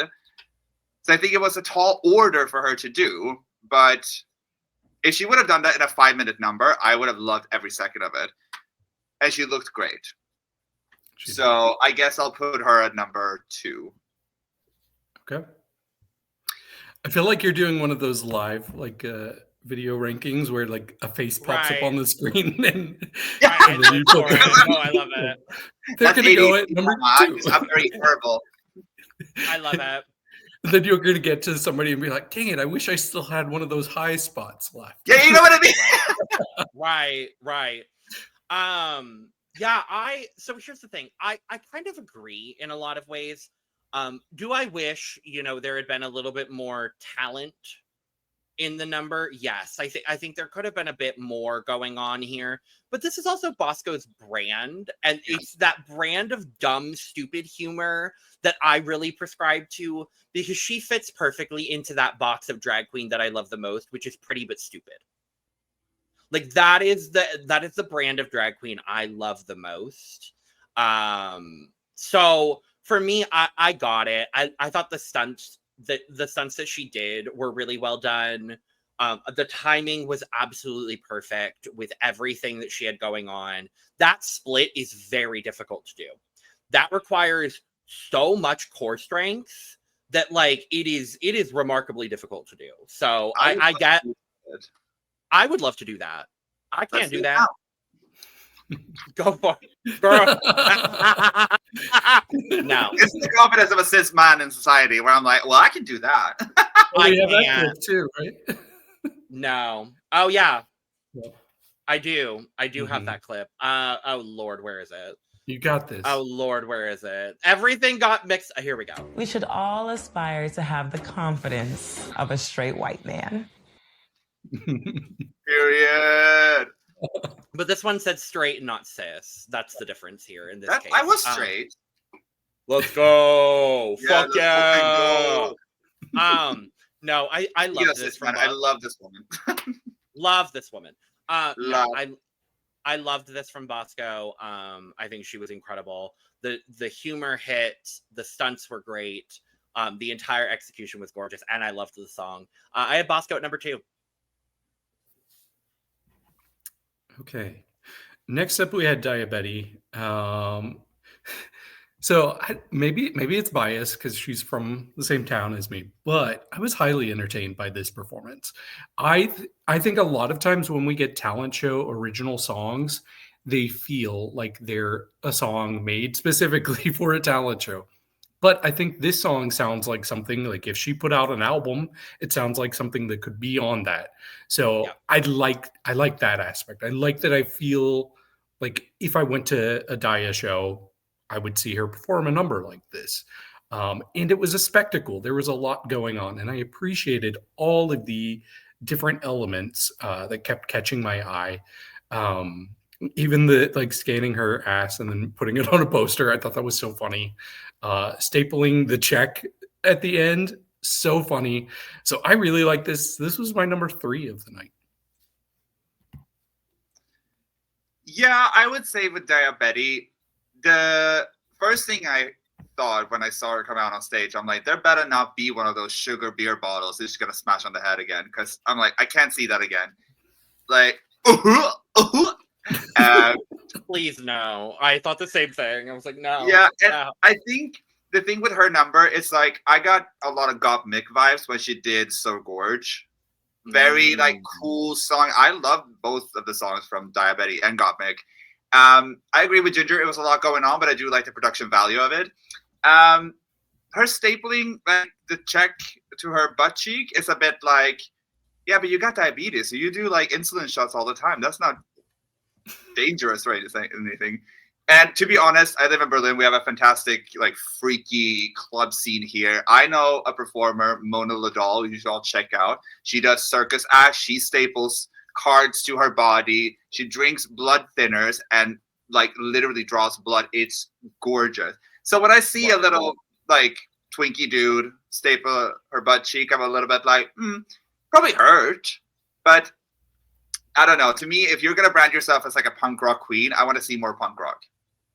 Well, okay. She did do all of the the piercings. The photocopying her ass. No, the piercings for her promo. She did all of that. And she does do the stapling as part of her gigs like around the world. Oh, yeah. So it's like a thing. I think she may have only been able to do one like for the show. Right. There's But- only so much you can do on Drag Race. Yeah. So. I know. I agree But- with you. I agree with you completely. But it doesn't But, like, sound like you do. I agree with you. Like, I wanted something on the level of like Onyx on Dix from Dragula. Like, I want like full on Yes, sampling exactly. everything. Like that's what I wanted as well. I agree with you completely. I think production may have said maybe one. Yeah. I think I'm gonna go with that she was limited to only one. That's where I think it was production and not Daya. I mean, let's be real also. Like, I mean, I know also like fucking around with production because I had like the candle look for Drag Race Sweden where they were super scared of like open fire, whatever. But we managed to do it. And to me, it feels a bit like at this point also in the program, when we're watching Aja and Bosco and then Daya, I getting bored of the original songs. Even though it's a good song, I'm like, this is just now that I start to understand, like, oh no, this is America's Got Talent instead. Gotcha. For me, it's a good song, but as like talent-wise, oh, it's so hard though. No, I'm gonna put her on 3 because I kind of like the song. I will actually. Don't laugh at me, David. 1, 2, 3. Yeah, I'm so lazy. I'm just gonna go in order. No. We're going on to the bad ones later. I think no. I'm gonna put her at 3. Love it. And you want to know the best part? You want to know where I have Daya in my ranking? Number 6. Number 3. Well, and that's a wrap, everybody. Thank you so much for watching the cut. Period. Subscribe. You all want spoilers for how the rest of the rankings are gonna go. Literally. No, I think we might divert after this one. But no, I really thought these first 3 girls killed it. And it's unfortunate that the girls went in alphabetical order here, but like that's just how it's literally alphabetical. I didn't know that. Yeah, it was weird the way they did that alphabetically, but yeah, literally just Aja, Bosco, and Daya were the 3 that I thought killed it the most in this challenge, and then it was not necessarily downhill, but there was definitely a bit of a. We started high, and then it went, and we'll talk about it. But I thought Daya killed it. I loved the song. I agree with you, David. I think the song was Drag Race enough. But also, like, girl, I want to hear a whole album of Daya songs like this. Like, I loved this song. Like, this was so punk. It was so, like, early 2000s. And that is, like, kind of her vibe. And I want Daya, put on music, girl. I want it. I think she has a couple songs already. And I'm like, I want more. I want more Daya music. Like, I'm really digging the vibe. I loved the whole set. Her set was my favorite set of anybody's. Especially because all of the backup dancers weren't wearing pants. And that I appreciate. Because there were some lovely beefy men without pants. And I'm going to appreciate a girl that serves the people. She is a queen of the people. Dogs that are sitting right here. So thank exactly. you. And then we got the reveal of tits. And I love tits. So, love to see that. I thought the whole thing was so good. Such a great level up from her original talent show performance. I loved it. I want to say, do you all remember the music video for Put Your Hands Up for Detroit? Where they were like robotics? That's what I was getting from this number. Oh, yeah. Okay. No, right? I see that. Yeah, 100%. 100%. No, I see that. It like the energy. It was the energy of it, like the costuming too, like very. Yeah, no, I see that for sure. Oh, I googled it. I can kind of see that. Yeah, I love that reference. Okay, yes, I'm there with you. I'm there with you. I see it. Okay, next up we have Ginger Minge. So what I will say is that I said earlier I liked everybody to varying degrees, but I had a pretty clear number 1, and that was Ginger for me. I loved this. Like, I thought she was heads and shoulders above the rest. Absolutely should have got a win for this. I get why they didn't. And I get why it's not for everybody, but this just felt like one of the best kind of Broadway type of displays I've seen on Drag Race, period. It was so theatrical, animated, one of the best, like most seamless reveals when they pulled off her first look and revealed the red dress underneath. That was seamless and perfect. And she displayed different levels of emotion. Like when she brought it down, they brought up the frog picture, I thought that was so funny. And her line of, if you don't crown me, you're a homophobe. That was great. I just live for this. Like when Law was like, this was my favorite of the night, I'm like, yes, Law. That's why I like you as a judge, because I agree. Number one by a clear mile. Okay. Yeah. Not for me. I will say what Honey Dijon says. I'm not the intended audience for this. I think Ginger Minj is a powerhouse. She's so talented in so many ways. This was very expected. Just for me, not really top 3 worthy. Why was she not singing live?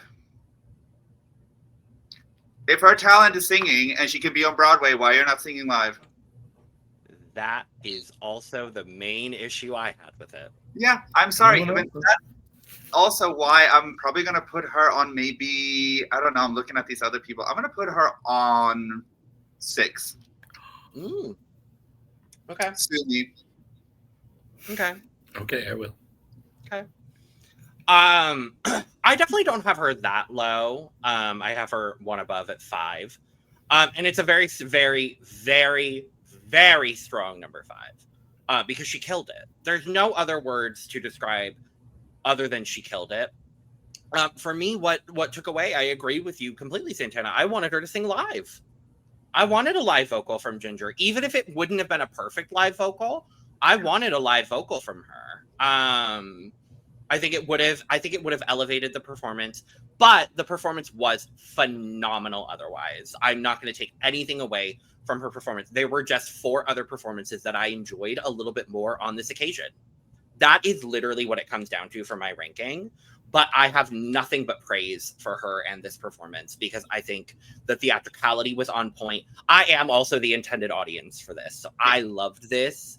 I'm a musical theater kid. So for me, like this gave me cabaret. This gave me like all of the good old school musical theater divas. And that's exactly what Ginger is. And that's exactly like who she embodies. I loved it. I love that we're getting this, like, even if we're not like the most thrilled that Ginger is back here on this season for her 4th time, I love that we're finally kind of getting this Ginger Minj renaissance, where it finally kind of feels like Ginger finally knows who she is as a drag artist. Because like the first 3 times she was on Drag Race, I'm like, yes, she's a consummate professional. But I've never felt like I truly understood Ginger Minj's aesthetic as an artist.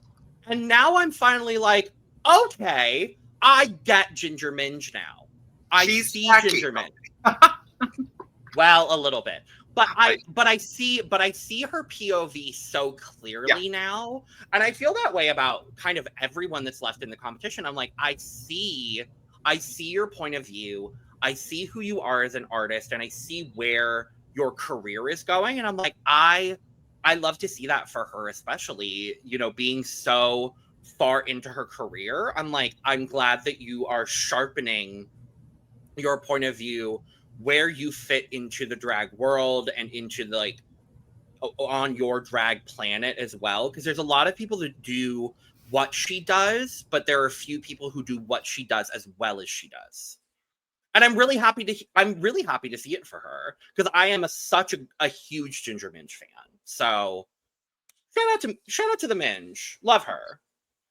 I will say though, I think I'm not really agreeing with you to feel like she finally found her form and her like characteristics with her drag. I feel like she has been very consistent with that. I'm not saying that she hasn't evolved or anything. I think she has evolved tremendously and really, really refined it.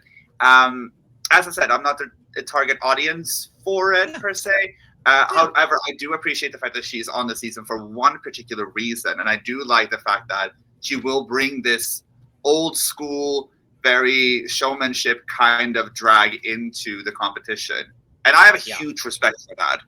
Absolutely. Like, fuck my drag, whatever. But I enjoy having her for that part. And I will. Sorry. Just one thing I will knock her down for her performance. Bosco's backup dancers looked all good. Ginger's had shorts and blazers. That's all.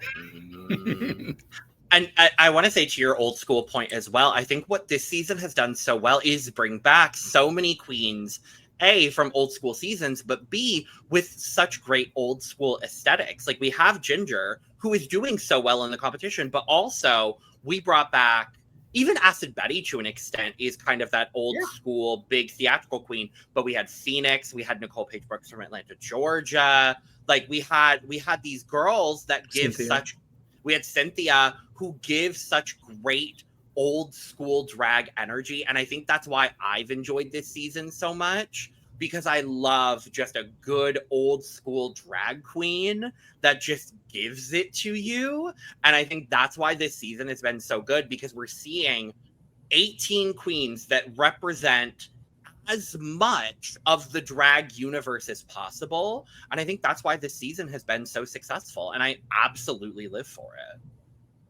Mm-hmm. It's been gorgeous. But on to Irene, yes. who did not make water. Thank you.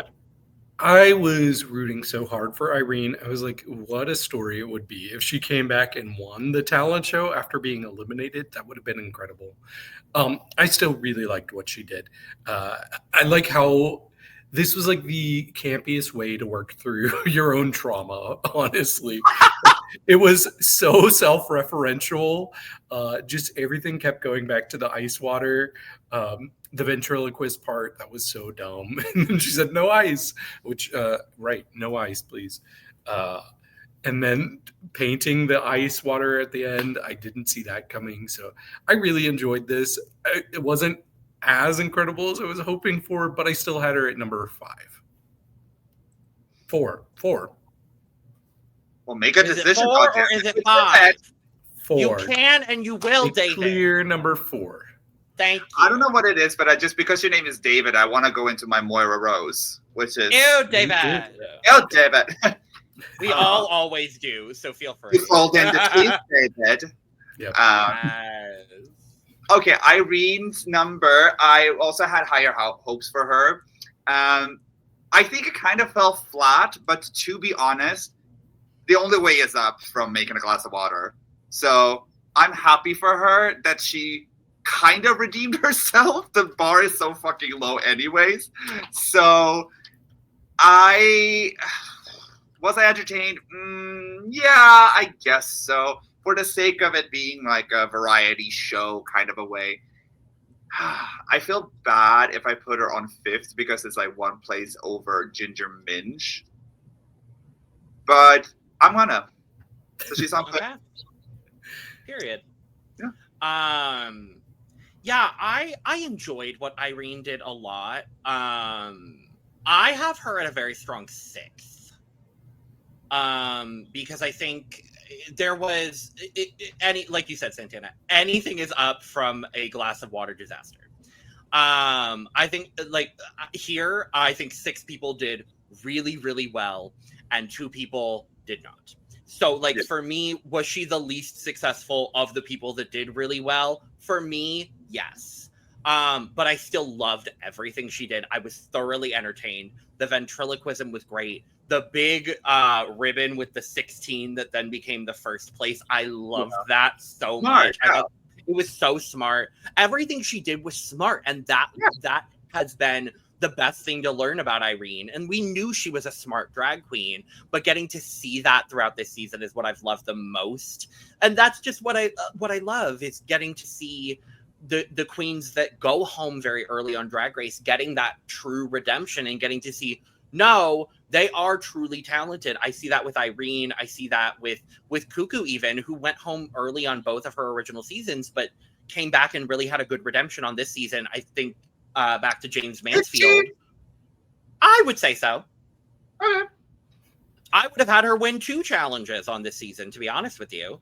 But that's just me. That's just my opinion, and I might be biased towards Cuckoo, but that's just me. And I But I also think of someone like James Mansfield, who came back on All Stars and absolutely slayed, and should have gone further. So yeah, I think Irene did great.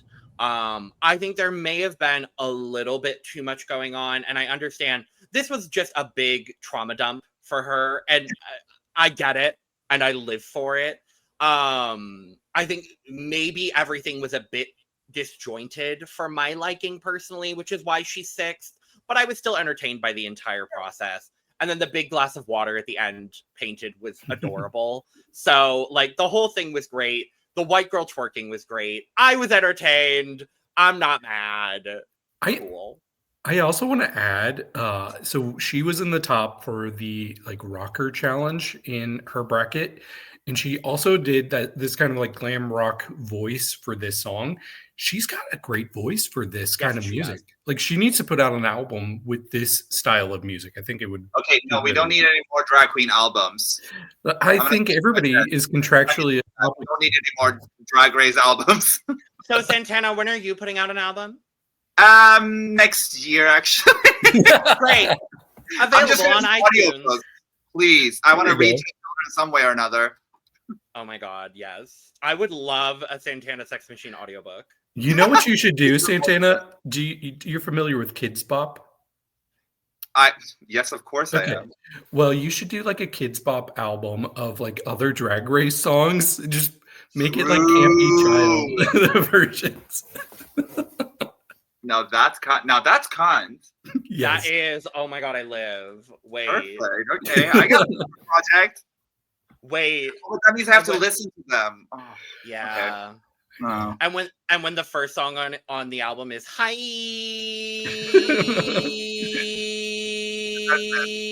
it has to be. It has to be. Like Let's what move would to be George. a song that you could do a Kids Bop song for? I don't know.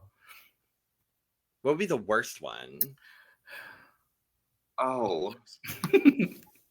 Let Loose is already kind of a Kids Bop version. Yeah, like I feel like you'd have to do Let Loose.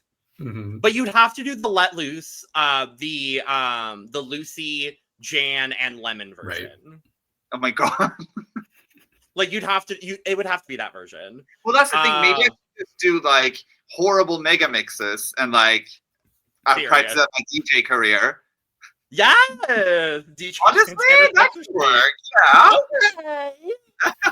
Period. I love the fact that like all the ideas for my career is like do horrible stuff. That would be fun. Y'all have no hopes for me whatsoever. Shame. We have all of the hope for you. What are you talking about? We're giving you the ideas, girl. Y'all are praying for my downfall, and you're also you just set the expectations low, and then you'll come in and show your real talents. There you go. Exactly. And when you get cast on All Stars based on this idea alone, what about it? And when you win UK versus the World 4 based on this idea, what about it? Oh my God. And what? You're welcome. We better get royalties, bitch. Anyway, you heard it here first. I'll PayPal you $1,000 if you let me win. Thank you. Georges. Oh, I'm so sorry. Hello, Des. It's gorgeous like Georges. Great. So Georges, I think she might have had the catchiest song out of anybody. Before we started this recording, I kept thinking it's so muggy. Like it got stuck in my head. So I'll give her credit for that. I just have high expectations for her when it comes to performance and delivering talents like this, just because like last year she was so good in the talent show. Yeah. And it felt a little like reined in. I don't know. It might have been just me, but I was like, why aren't you going as hard? Like her lip sync. Okay. Her lip sync seemed a little bit reserved. Her dance moves didn't go as hard as I'm used to. So it just felt like a little lethargic, and it surprised me. She felt tired. That's what it was. And not tired of the competition, but like physically tired because she's been booked for months. Like that's what it felt like to me. I agree with you. Mm-hmm. Yeah, even like there was a part where she referenced, she said "shablam" or whatever, but it felt like she was off when she did it. Like she did it a little too early, and I don't know. It was a little disappointing, but I still respect her talent, and I put her at number 5. I respect her talent. I put her at number 7. I don't remember it much. Ooh. It's also, but this is the same kind of thing with Ginger as I talked about before. It's a 4th time back, and Georges is a fantastic performer. Huh? 3rd time. A 3rd time feels like 4th. It feels like her 7th, but I agree. Literally. And I mean, to her like disadvantage though, because now it's like she is a fantastic performer, but we've seen a lot of good things that she can do as a performer. No wonder she's fucking tired. I would be too. Like she is a hell of a performer, but I'm like, yeah, okay. Like unless you shoot her out of a slingshot and then through hoops of fire and then do bullseye, then I'm not gonna be impressed. Into RuPaul's pussy. Like then I'm not gonna be I agree with you. I have an idea for Georges, what she should have done for her talent show. She should have come out as her straight character and just eaten a pussy out on stage.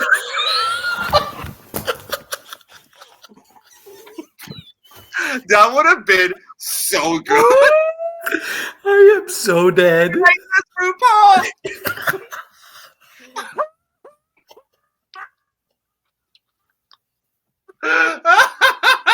This might be one of my single favorite moments ever on this podcast. Yeah. And RuPaul would have just done that good old cackle. Just Yeah. I think he would have crowned Georges on the spot. I mean, yeah. Fuck the Lollapalooza. Georges, you win. Of that. Crowned in the straight man character because that's drag.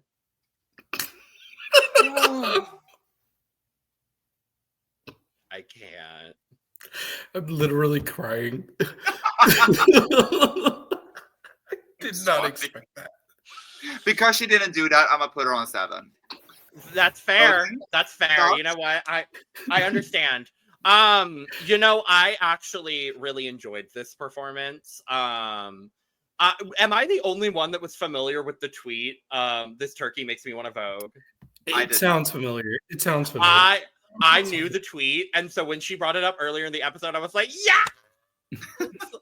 Because I am a very, very diligent follower of Georges on Twitter. Because but what the fuck does that even mean? She talks about it in Untucked. She literally tweeted it on Thanksgiving, and she was eating turkey, and she was like, "This turkey was so good that it makes me want to Vogue." That's literally just sense. Well, the bitch was so stoned that nothing makes sense, baby. Like that's just what it is. That's context. And as a fellow stoner, I get it. Okay. Because sometimes I say things when I'm stoned that I don't get. So as a fellow stoner, I understand and I resonate. And I understood her in that moment. I remember that Thanksgiving seeing that tweet, and I distinctly remember that tweet on that day, and I lived for it. I thought the song was so catchy. But I agree with you, David. I genuinely think it's just because she's been so booked and blessed the last couple of months before they filmed this that I genuinely just think she was physically tired. And she knew, oh, RuPaul's gonna live for me. I don't have to do that. Yeah, kind of. And I don't blame her, to be honest with you. I think she knew I don't have to do that much. This song is good. Produced by Ocean Kelly. Shout out to Ocean Kelly. Doing your big ones again here on Drag Race, period. Booked and blessed. Yes, work Ocean Kelly. But the song was good. The song was amazing. The performance was going to be good kind of regardless of what Georges did. So I think she had every ability to rein it in because she knew she needs to save her big ones for next week when she's competing for the crown. And honestly, I don't blame her.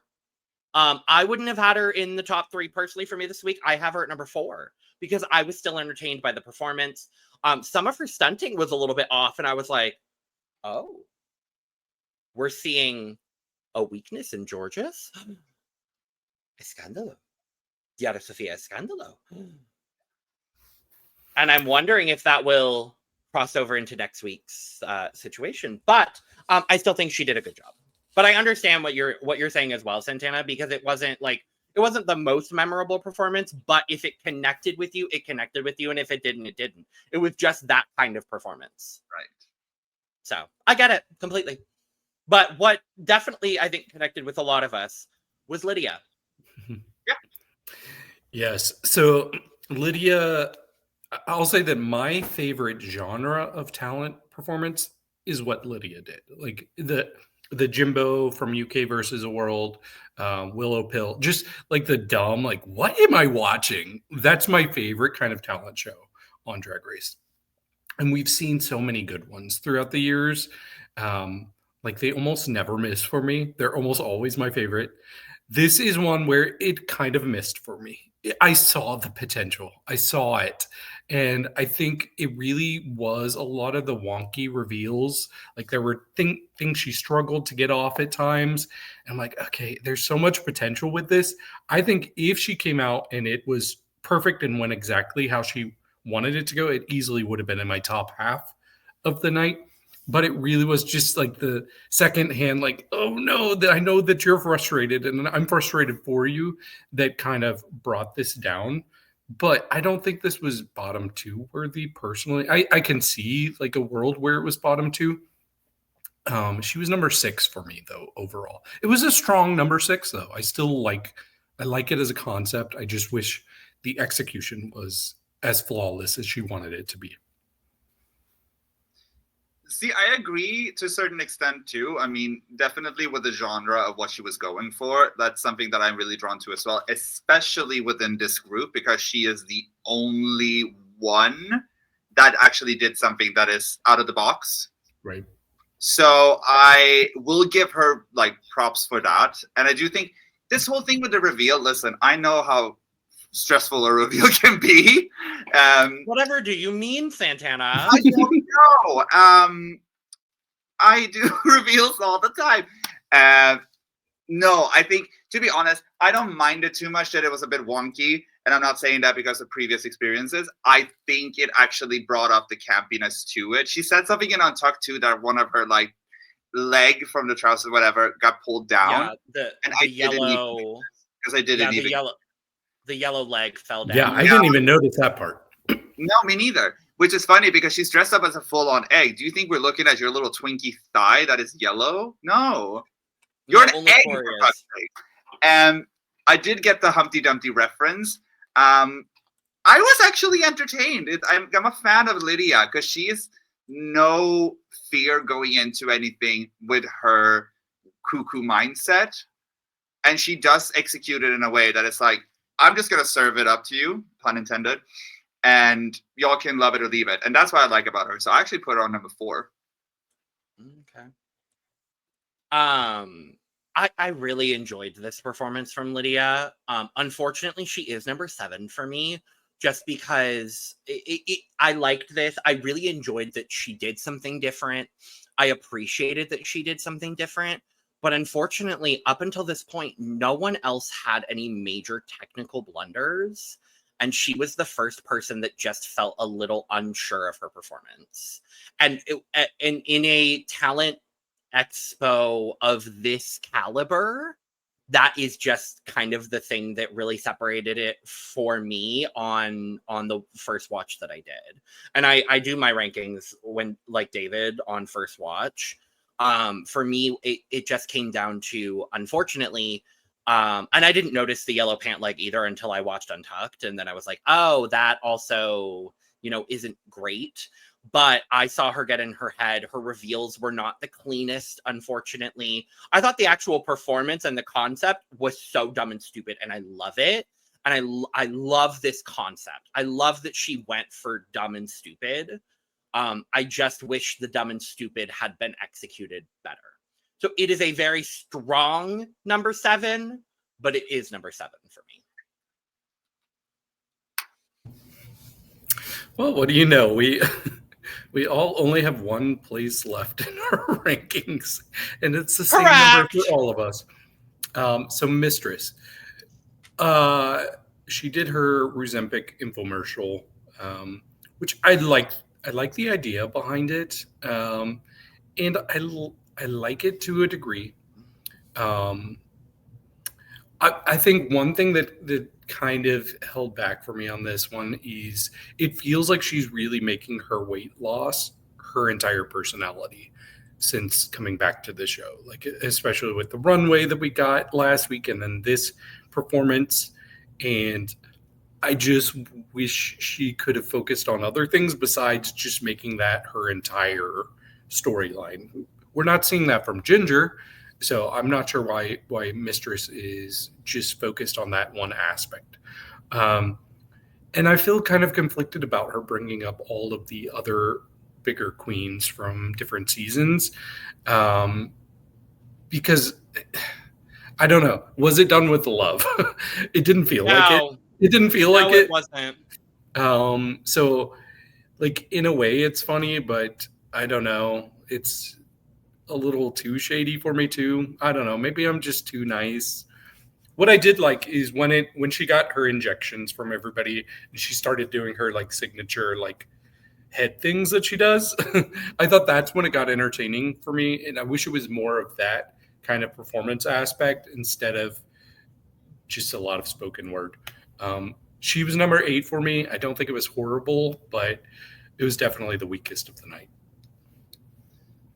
Yeah, I didn't like it.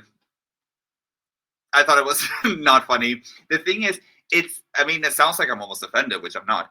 I think the problem is like, again, if you're going to do an original song, you're the last one in line. And now we've heard everybody's good song. And then now you're coming out.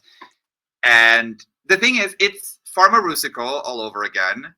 And literally, it's an ad for Ozempic, where it's a bit like, I'm kind of tired of this joke of like, you're on Ozempic, blah, blah, blah. I'm so past at that point. Like, it's a bit done, even though this was filmed recently. It's like, yeah, okay, it's an Ozempic joke. Yeah, I just didn't like it. And I don't think her lip syncing was like on point either with all the fast parts, which one of the guest judges said she was. And I'm like, well, no. she wasn't. And I also don't like her as a person, and she's ugly. No, I'm kidding. I'm just going to put her at 8. It was bad. Yeah. It was bad. I think there were some parts that were good. I really liked her physicality, actually. I will praise her for the physicality of the performance, because I think, like you said, David, when she got all the injections, I actually think that part was really good. When she leans into her physical comedy, that is when Mistress does really well. Like, I remember when she did her Rosie O'Donnell / Abby Lee Miller for Snatch Game on season 15. Like, when she did her physical comedy parts of that, that's really good. When she leans into the physical comedy aspects of her drag, that's when she does really, really well. Otherwise, this performance was flat. It just didn't, none of this landed. As a big boy who is currently on a weight loss journey, I was offended. I'm going to be honest, I was. This felt like, it felt like she was making fun of people. It felt disrespectful. And I understand people that see things in all different perspectives. I understand people that see this as a joke. I understand people that see this just as a farce. As someone that was on not Ozempic, but was on another injectable medication for a short period of time, the effects that those medications have on you are not pretty, and that's why I got off of them. I don't think it's a joke. I don't understand the joke. I get why she did the number. I understand it, and I appreciate her explanation for it. I just don't think it was done in good taste, especially bringing up all of the other bigger queens that have been on Drag Race. I just don't think that part was necessary. Especially bringing up Malaysia, who she notoriously does not have a good relationship with right now. I just don't think any of it was done in good taste. For me personally, and also the actual performance of it was not good. So for me, I just don't think any of this landed. other than the physical comedy. I think the physical comedy was fine, but otherwise I didn't like any other bits of this performance personally. And that's just my opinion. I was just reminded of one of my favorite reads that we didn't talk about. It was Daya's read to Mistress, talking about how she's proof that you can be big boned. Correct. But yeah, that's the challenge. I do have average rankings if we'd like to know that. Okay, so our other average, than 8th. So of course, 8th we had Mistress. 7th overall we had Lydia. 6th was Georges.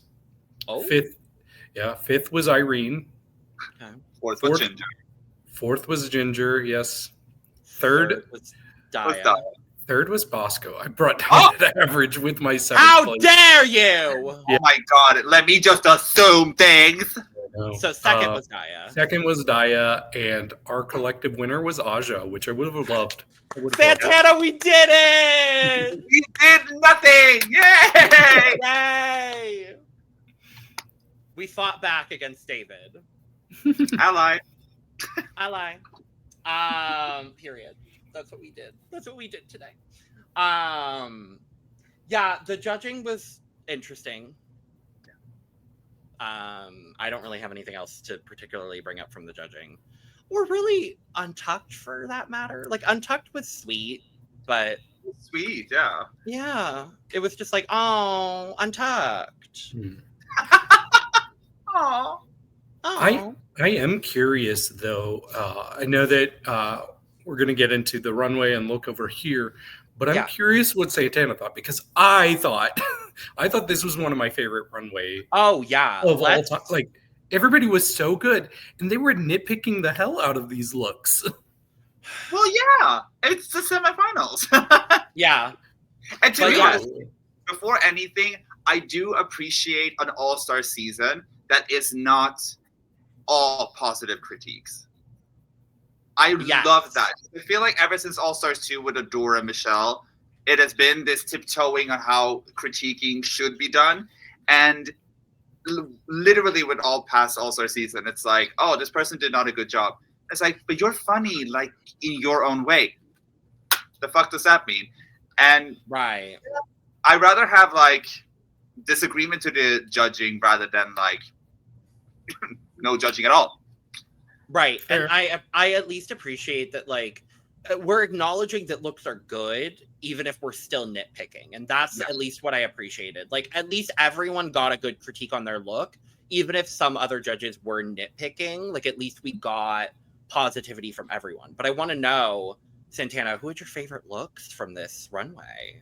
Mine, right now. I agree. Mm-hmm. But other than your own... No, I love myself. My therapist said I should say it on a daily basis. Good. As you should. I don't know. It looks like a cheap Admira Thunder Pussy to me. You know why? I'll take that. Thank you so much. But where are all of the reveals? We need the reveal dress. I thought this was the reveal dress. I'll reveal my tucking panties on my Patreon if you want to subscribe to it. There you go. Yeah, I'll just be a flasher. All Stars. Reveal Redemption Runway. Flasher and just me. There we go. No, I'm kidding. So, who have my favorite? I have to say, Irene is really turning it with the runways this season. I will also say this idea with the prosthetic arms and the wings, I actually did that for my season, but I didn't get to show it, so you can see it on my Instagram. Yes, God. I love that idea. I think it looks super cool. I am obsessed with the fact that the arms are, in fact, not proportional to her body. Listen, as gay people, we get to choose our own prosthetics. As gay people, we get to choose our own arms. It looks like Lord Farquaad's like sister or something. Like there's something off. That designer, so shady.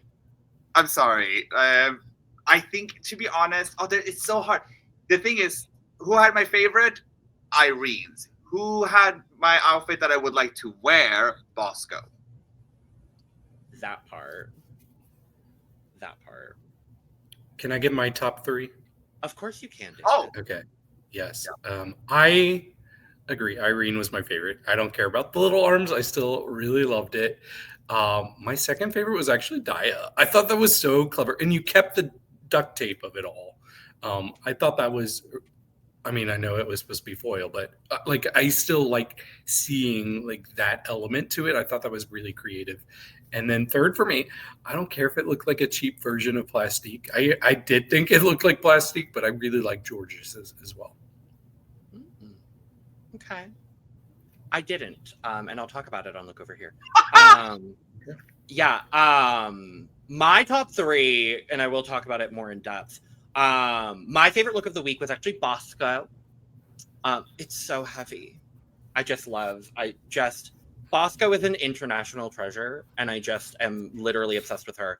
But I have to say, once again, the first bracket girls are killing these runways. My 3 favorites were Bosco, Irene, and Aja.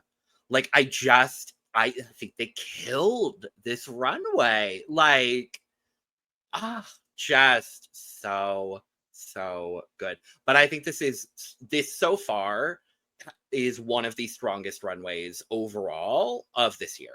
I think everyone looked good. Like, high praise for everybody. Such a good runway. gee, yeah. And we had a top 3. I mean, Irene's, I would say top 1, just because of execution, the comedy with the short arms, even though it wasn't intended, and looked flawless. Bosco number 2. Who had number 3? See, the thing is, I like Aja's, but it was kind of similar to her talent show number. It's like, it was good. You did the assignment and you did it great. Was it groundbreaking, the runway? Not really. Diabetes, I didn't like. I liked the idea. I hated the fact that the mermaid part of the skirt was just fabric. The cover-up should have been also with the duct tape thing. That would have been... I don't know. Actually, don't know. I don't know. I'm going to say me at number 3. That's fine. Yeah. We'll accept that. Thank you. I'm surprised nobody said Lydia. That's true. I'll change my Lydia's number 3. Oh, yeah. Lydia was good. Lydia was very good. Yeah. That's true. But everyone was good. Yeah. To an extent. Like, everyone was good. So the quality is there. I will have honorable mention Santana Sexmachine as my honorable mention for this runway. Period. Because I've inserted her into this all-star season. Period. She would have been number 9 for me in the talent show, but definitely honorable mention on the runway. So, that's where I'm at. But I didn't really have anything major from the runway critique or from Untucked, personally. Yeah, the only thing I had from Untucked is I really wish that I could somehow get in the frame of mind that Mistress has, where I hear bad things about myself, but I don't actually hear them. I'm like, oh, because she was like, oh yeah, it sounded like Aja and Lydia are going to be lip syncing. Sorry for you all. I'm not lip syncing. I'm like, girl, where? I want that delusion in my life. I would love a bit of that delusion, honestly. That sounds great. Yeah. That sounds gorgeous. Like, gorgeous. Because, like, girl, I need just a touch of that delusion, because just a smidge. Just a smidge. Like, Aja didn't get great critiques for some reason. I don't get it, but I'm sorry. I have to comment something that Michelle said regarding Aja's dress in the number, where it's like, it looked like big and bulky. It's because it was a reveal, you dumb bitch. Because it was a fucking reveal, Michelle. It's reveal in French means take the shit off. And you know what she did? She took the shit off. That's what I'm also like, okay. Yeah, and I love that she's like, but maybe it has some like cultural meaning too. I'm like, it's a reveal dress. I don't know. I'm getting so annoyed with this. I also like when she was like, so why the cutouts of me and Maddie? Madison. I still Not don't too understand. much on Maddie. I still don't understand why they Because they're both befores. I'm like, so It's so you just weird, called Maddie and Michelle fat. Yeah, like when Michelle is skinnier than you are now, mistress? And Maddie looks better than you ever will? Oh, okay. Oh, okay. Okay. That's fine. That's fine. Oh, I want to talk about. Okay, no, I do have one moment from Untucked. The eggs? Oh wait, I have 2 moments from Untucked. I'm so sorry. I have 2 moments from Untucked. One of them is shocker to everyone. It's about Aja. I'm so sorry. It's about Aja. But it's when Aja got really emotional, being like, I wasn't sure what I was going to get into on this third time, and I'm really, really happy that I came back for a third time on Drag Race. And then everyone is like, bitch, you're Aja. Like, the fuck? And then everyone was like, girl, when Mistress was like, I downloaded Facetune because of you. Like, everyone was buying a purple wig and like a specific dress because of you. And I just love that everyone was like, girl, do you not realize you're Aja? Yeah. And I'm like, I need the fandom to remember that she is Aja. Mm-hmm. Like, everyone collectively, we need to start booking Aja again. Like, I understand we need to be booking all the girls, and there's like 500,000 Ru girls now across the world. I understand that. We need to start booking Aja again. Specifically, not only, but specifically, we need to be booking Aja. I'm literally working on getting Aja booked in my city right now. Because like she needs to be booked, she needs to be blessed, because she's Aja. She's fucking Aja. Like, she literally is one of the most iconic queens to ever be on Drag Race. And the fact that she still feels like she's not an icon is so beyond me. And that just speaks to the fandom in general. And I'm like, no, I refuse. So no, we are not going to allow the fandom to think differently. Yeah. Book Aja everywhere, anywhere and everywhere, and have her jump off a box at your wedding. Mm-hmm. And I thank you. Do it. This is why season 9 is my favorite Drag Race season. Just that cast is incredible. Yeah. Period. But the eggs. The eggs too.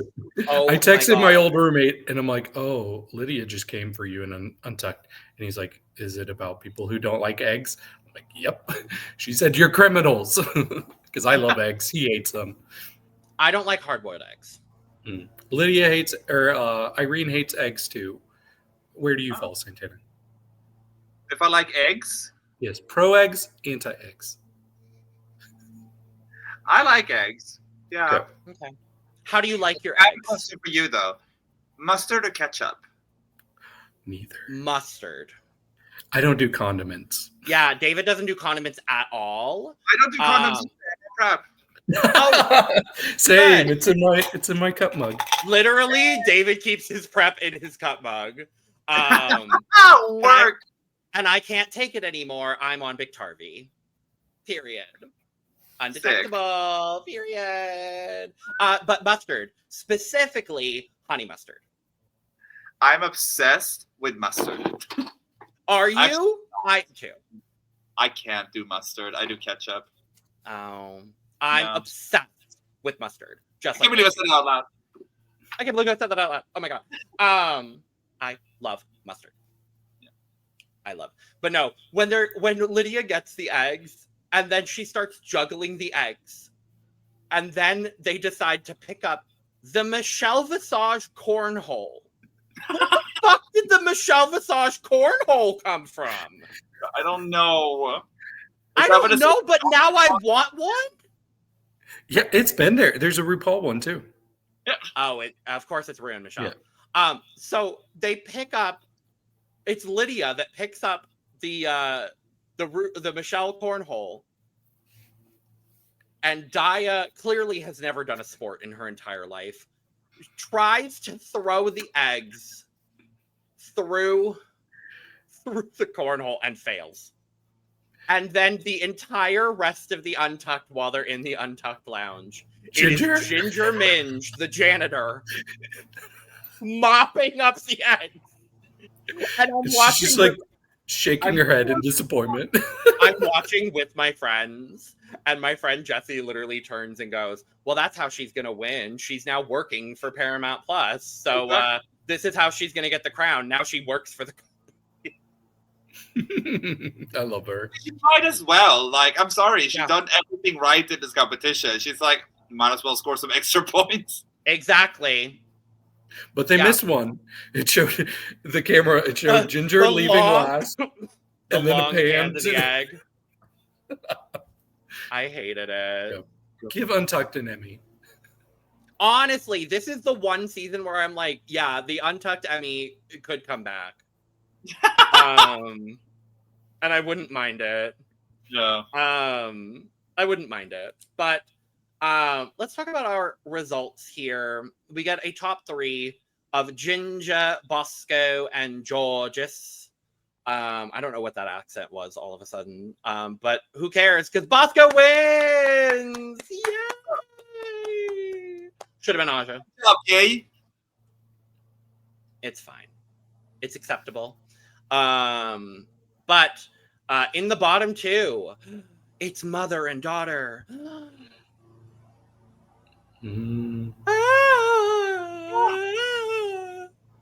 Yeah. I wouldn't have put anyone else there. Yeah, me neither. That's not true. You would have put Georges there. You would have put Georges and Mistress there.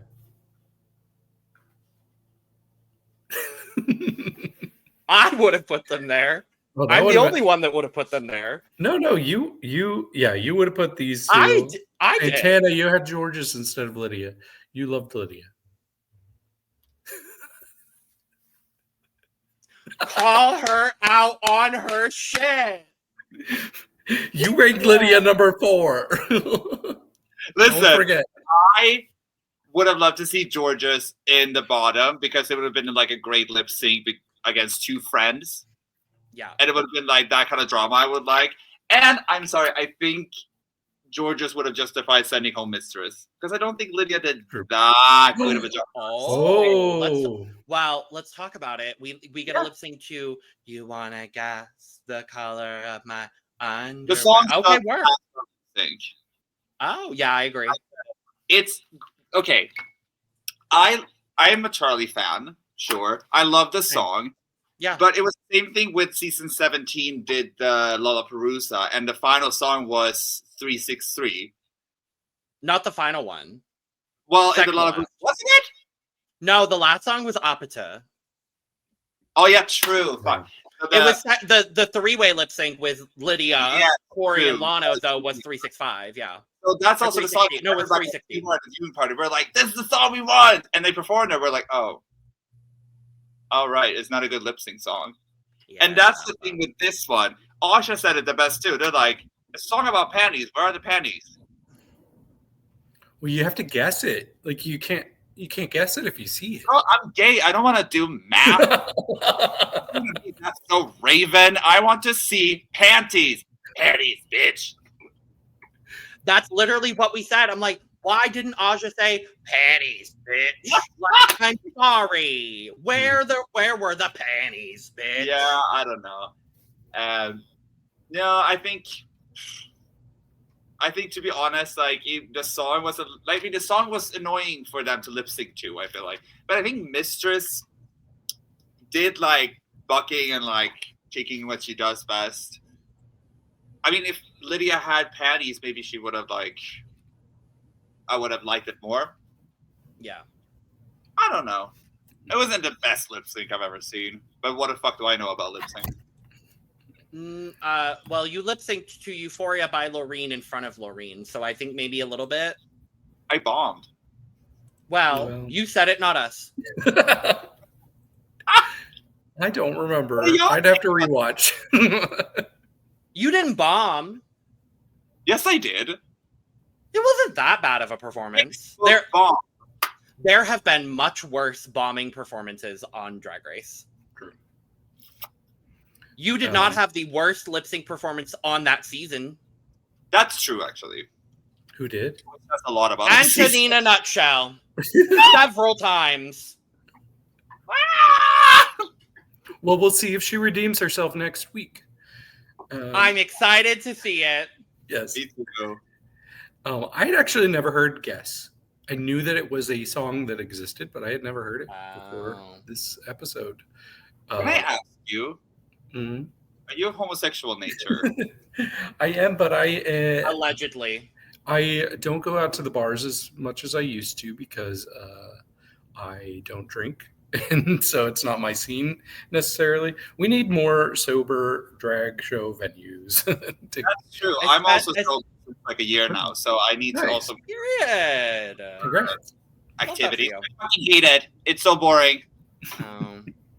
But I really like this lip sync. I thought Mistress did well. I actually saw on Twitter beforehand that Twitter was like, "Oh, Mistress should have won this lip sync." No. So I watched this and I was expecting Mistress to kind of kick Lydia's butt whole. I really liked Lydia in this lip sync. I liked her a lot. And I'm the person that's always thought she's kind of overrated with how people hype her lip syncs up. This might be my favorite lip sync I've seen her do. I still think her best one is Boogie Wonderland. Still. Who was it that we had on that said she peaked at Boogie Wonderland? Was it Bombay last week? Maybe, I don't remember. Yeah, I think it was Bombay last week that said that Lydia peaked at Boogie Wonderland. I think maybe she's back. Maybe she's on an upward trajectory again, coming back, just in time for the Lollapalooza finale. Because I didn't think this was a bad lip sync from Lydia whatsoever. It was a fine lip sync. I think it was song. I agree with you, Santana. I think it was just mostly song that I had the biggest issue with because it wasn't a great song choice for this for a lip sync for your life. I think they both did the best that they could with what they were given. I don't think Mistress did bad by any means. She's had worse lip sync performances on Drag Race. But I think Lydia ate her up.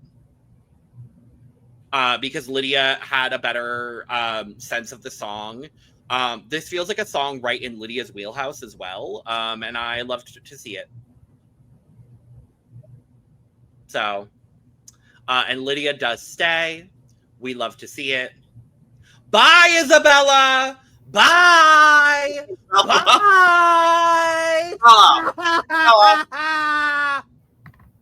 That's all. I will say though, it's fitting that we have Santana here, who had an epic exit line, because I think Mistress also had a pretty epic exit line when she said, "Thank you. I'm gonna go gain all of my weight I lost back," and that was hilarious. I live for that. I didn't, but I'm glad someone did. Didn't particularly care. But that's not all. All is not lost. All is not lost. Because we get the reveal of who our three judges picked for their choices for the Wildcard Lottery. We don't find out who is coming back this week because there has to be some sense of suspense. But as Michelle, Ross, and Maddie were the three judges that judged in all three brackets, they are the three judges that got to pick. And I think that's fair. I'm glad that Maddie was one of them and it wasn't just Michelle, Ross, and Carson. Thank you. Appreciate that. So we get Ross's first. And being the demon twink he is, now he picked the other demon twink, Mistress Isabel Brooks. Since he knew she was leaving this episode, even though he wasn't there. Crazy.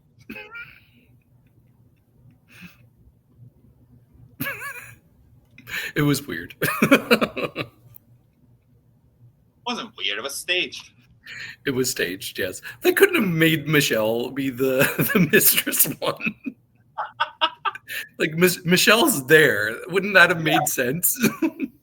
But also, why would Michelle also, like, give bad critiques and then be like, no, come back? That'd be quite a weird. It would be. What do you have to say, Logan?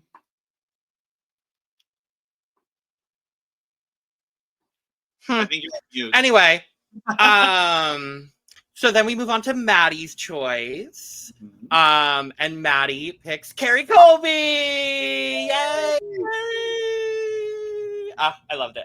Famous lip sync assassin, Carrie Colby. Famous lip sync assassin. Well, her mother is, so yeah, I ain't mad at that. It's yeah. And then we got Michelle's choice, and Michelle also picks Carrie Colby. Protect the dolls. Protect the dolls. The retribution that we are all going to feel next week. When Miss Brooks comes back. Girl, you don't think she's going to come back? I hope not. I know she is. This is what it feels like. They're like, oh, it's 2 against 1. Everybody's going to be like, it's Carrie. Yeah, you're probably right. And Carrie also like has not done as many episodes as Mistress has, so it's like, yeah, you're probably right. She's going to be like, I was a bitch, but now I've learned. Fuck it. I'll tell it right here. Okay. You're that probably would be right. so disappointing. I'd be really disappointed. Bring back then. Who are your pick be from a previous bracket? Nicole Paige Brooks from Atlanta, Georgia.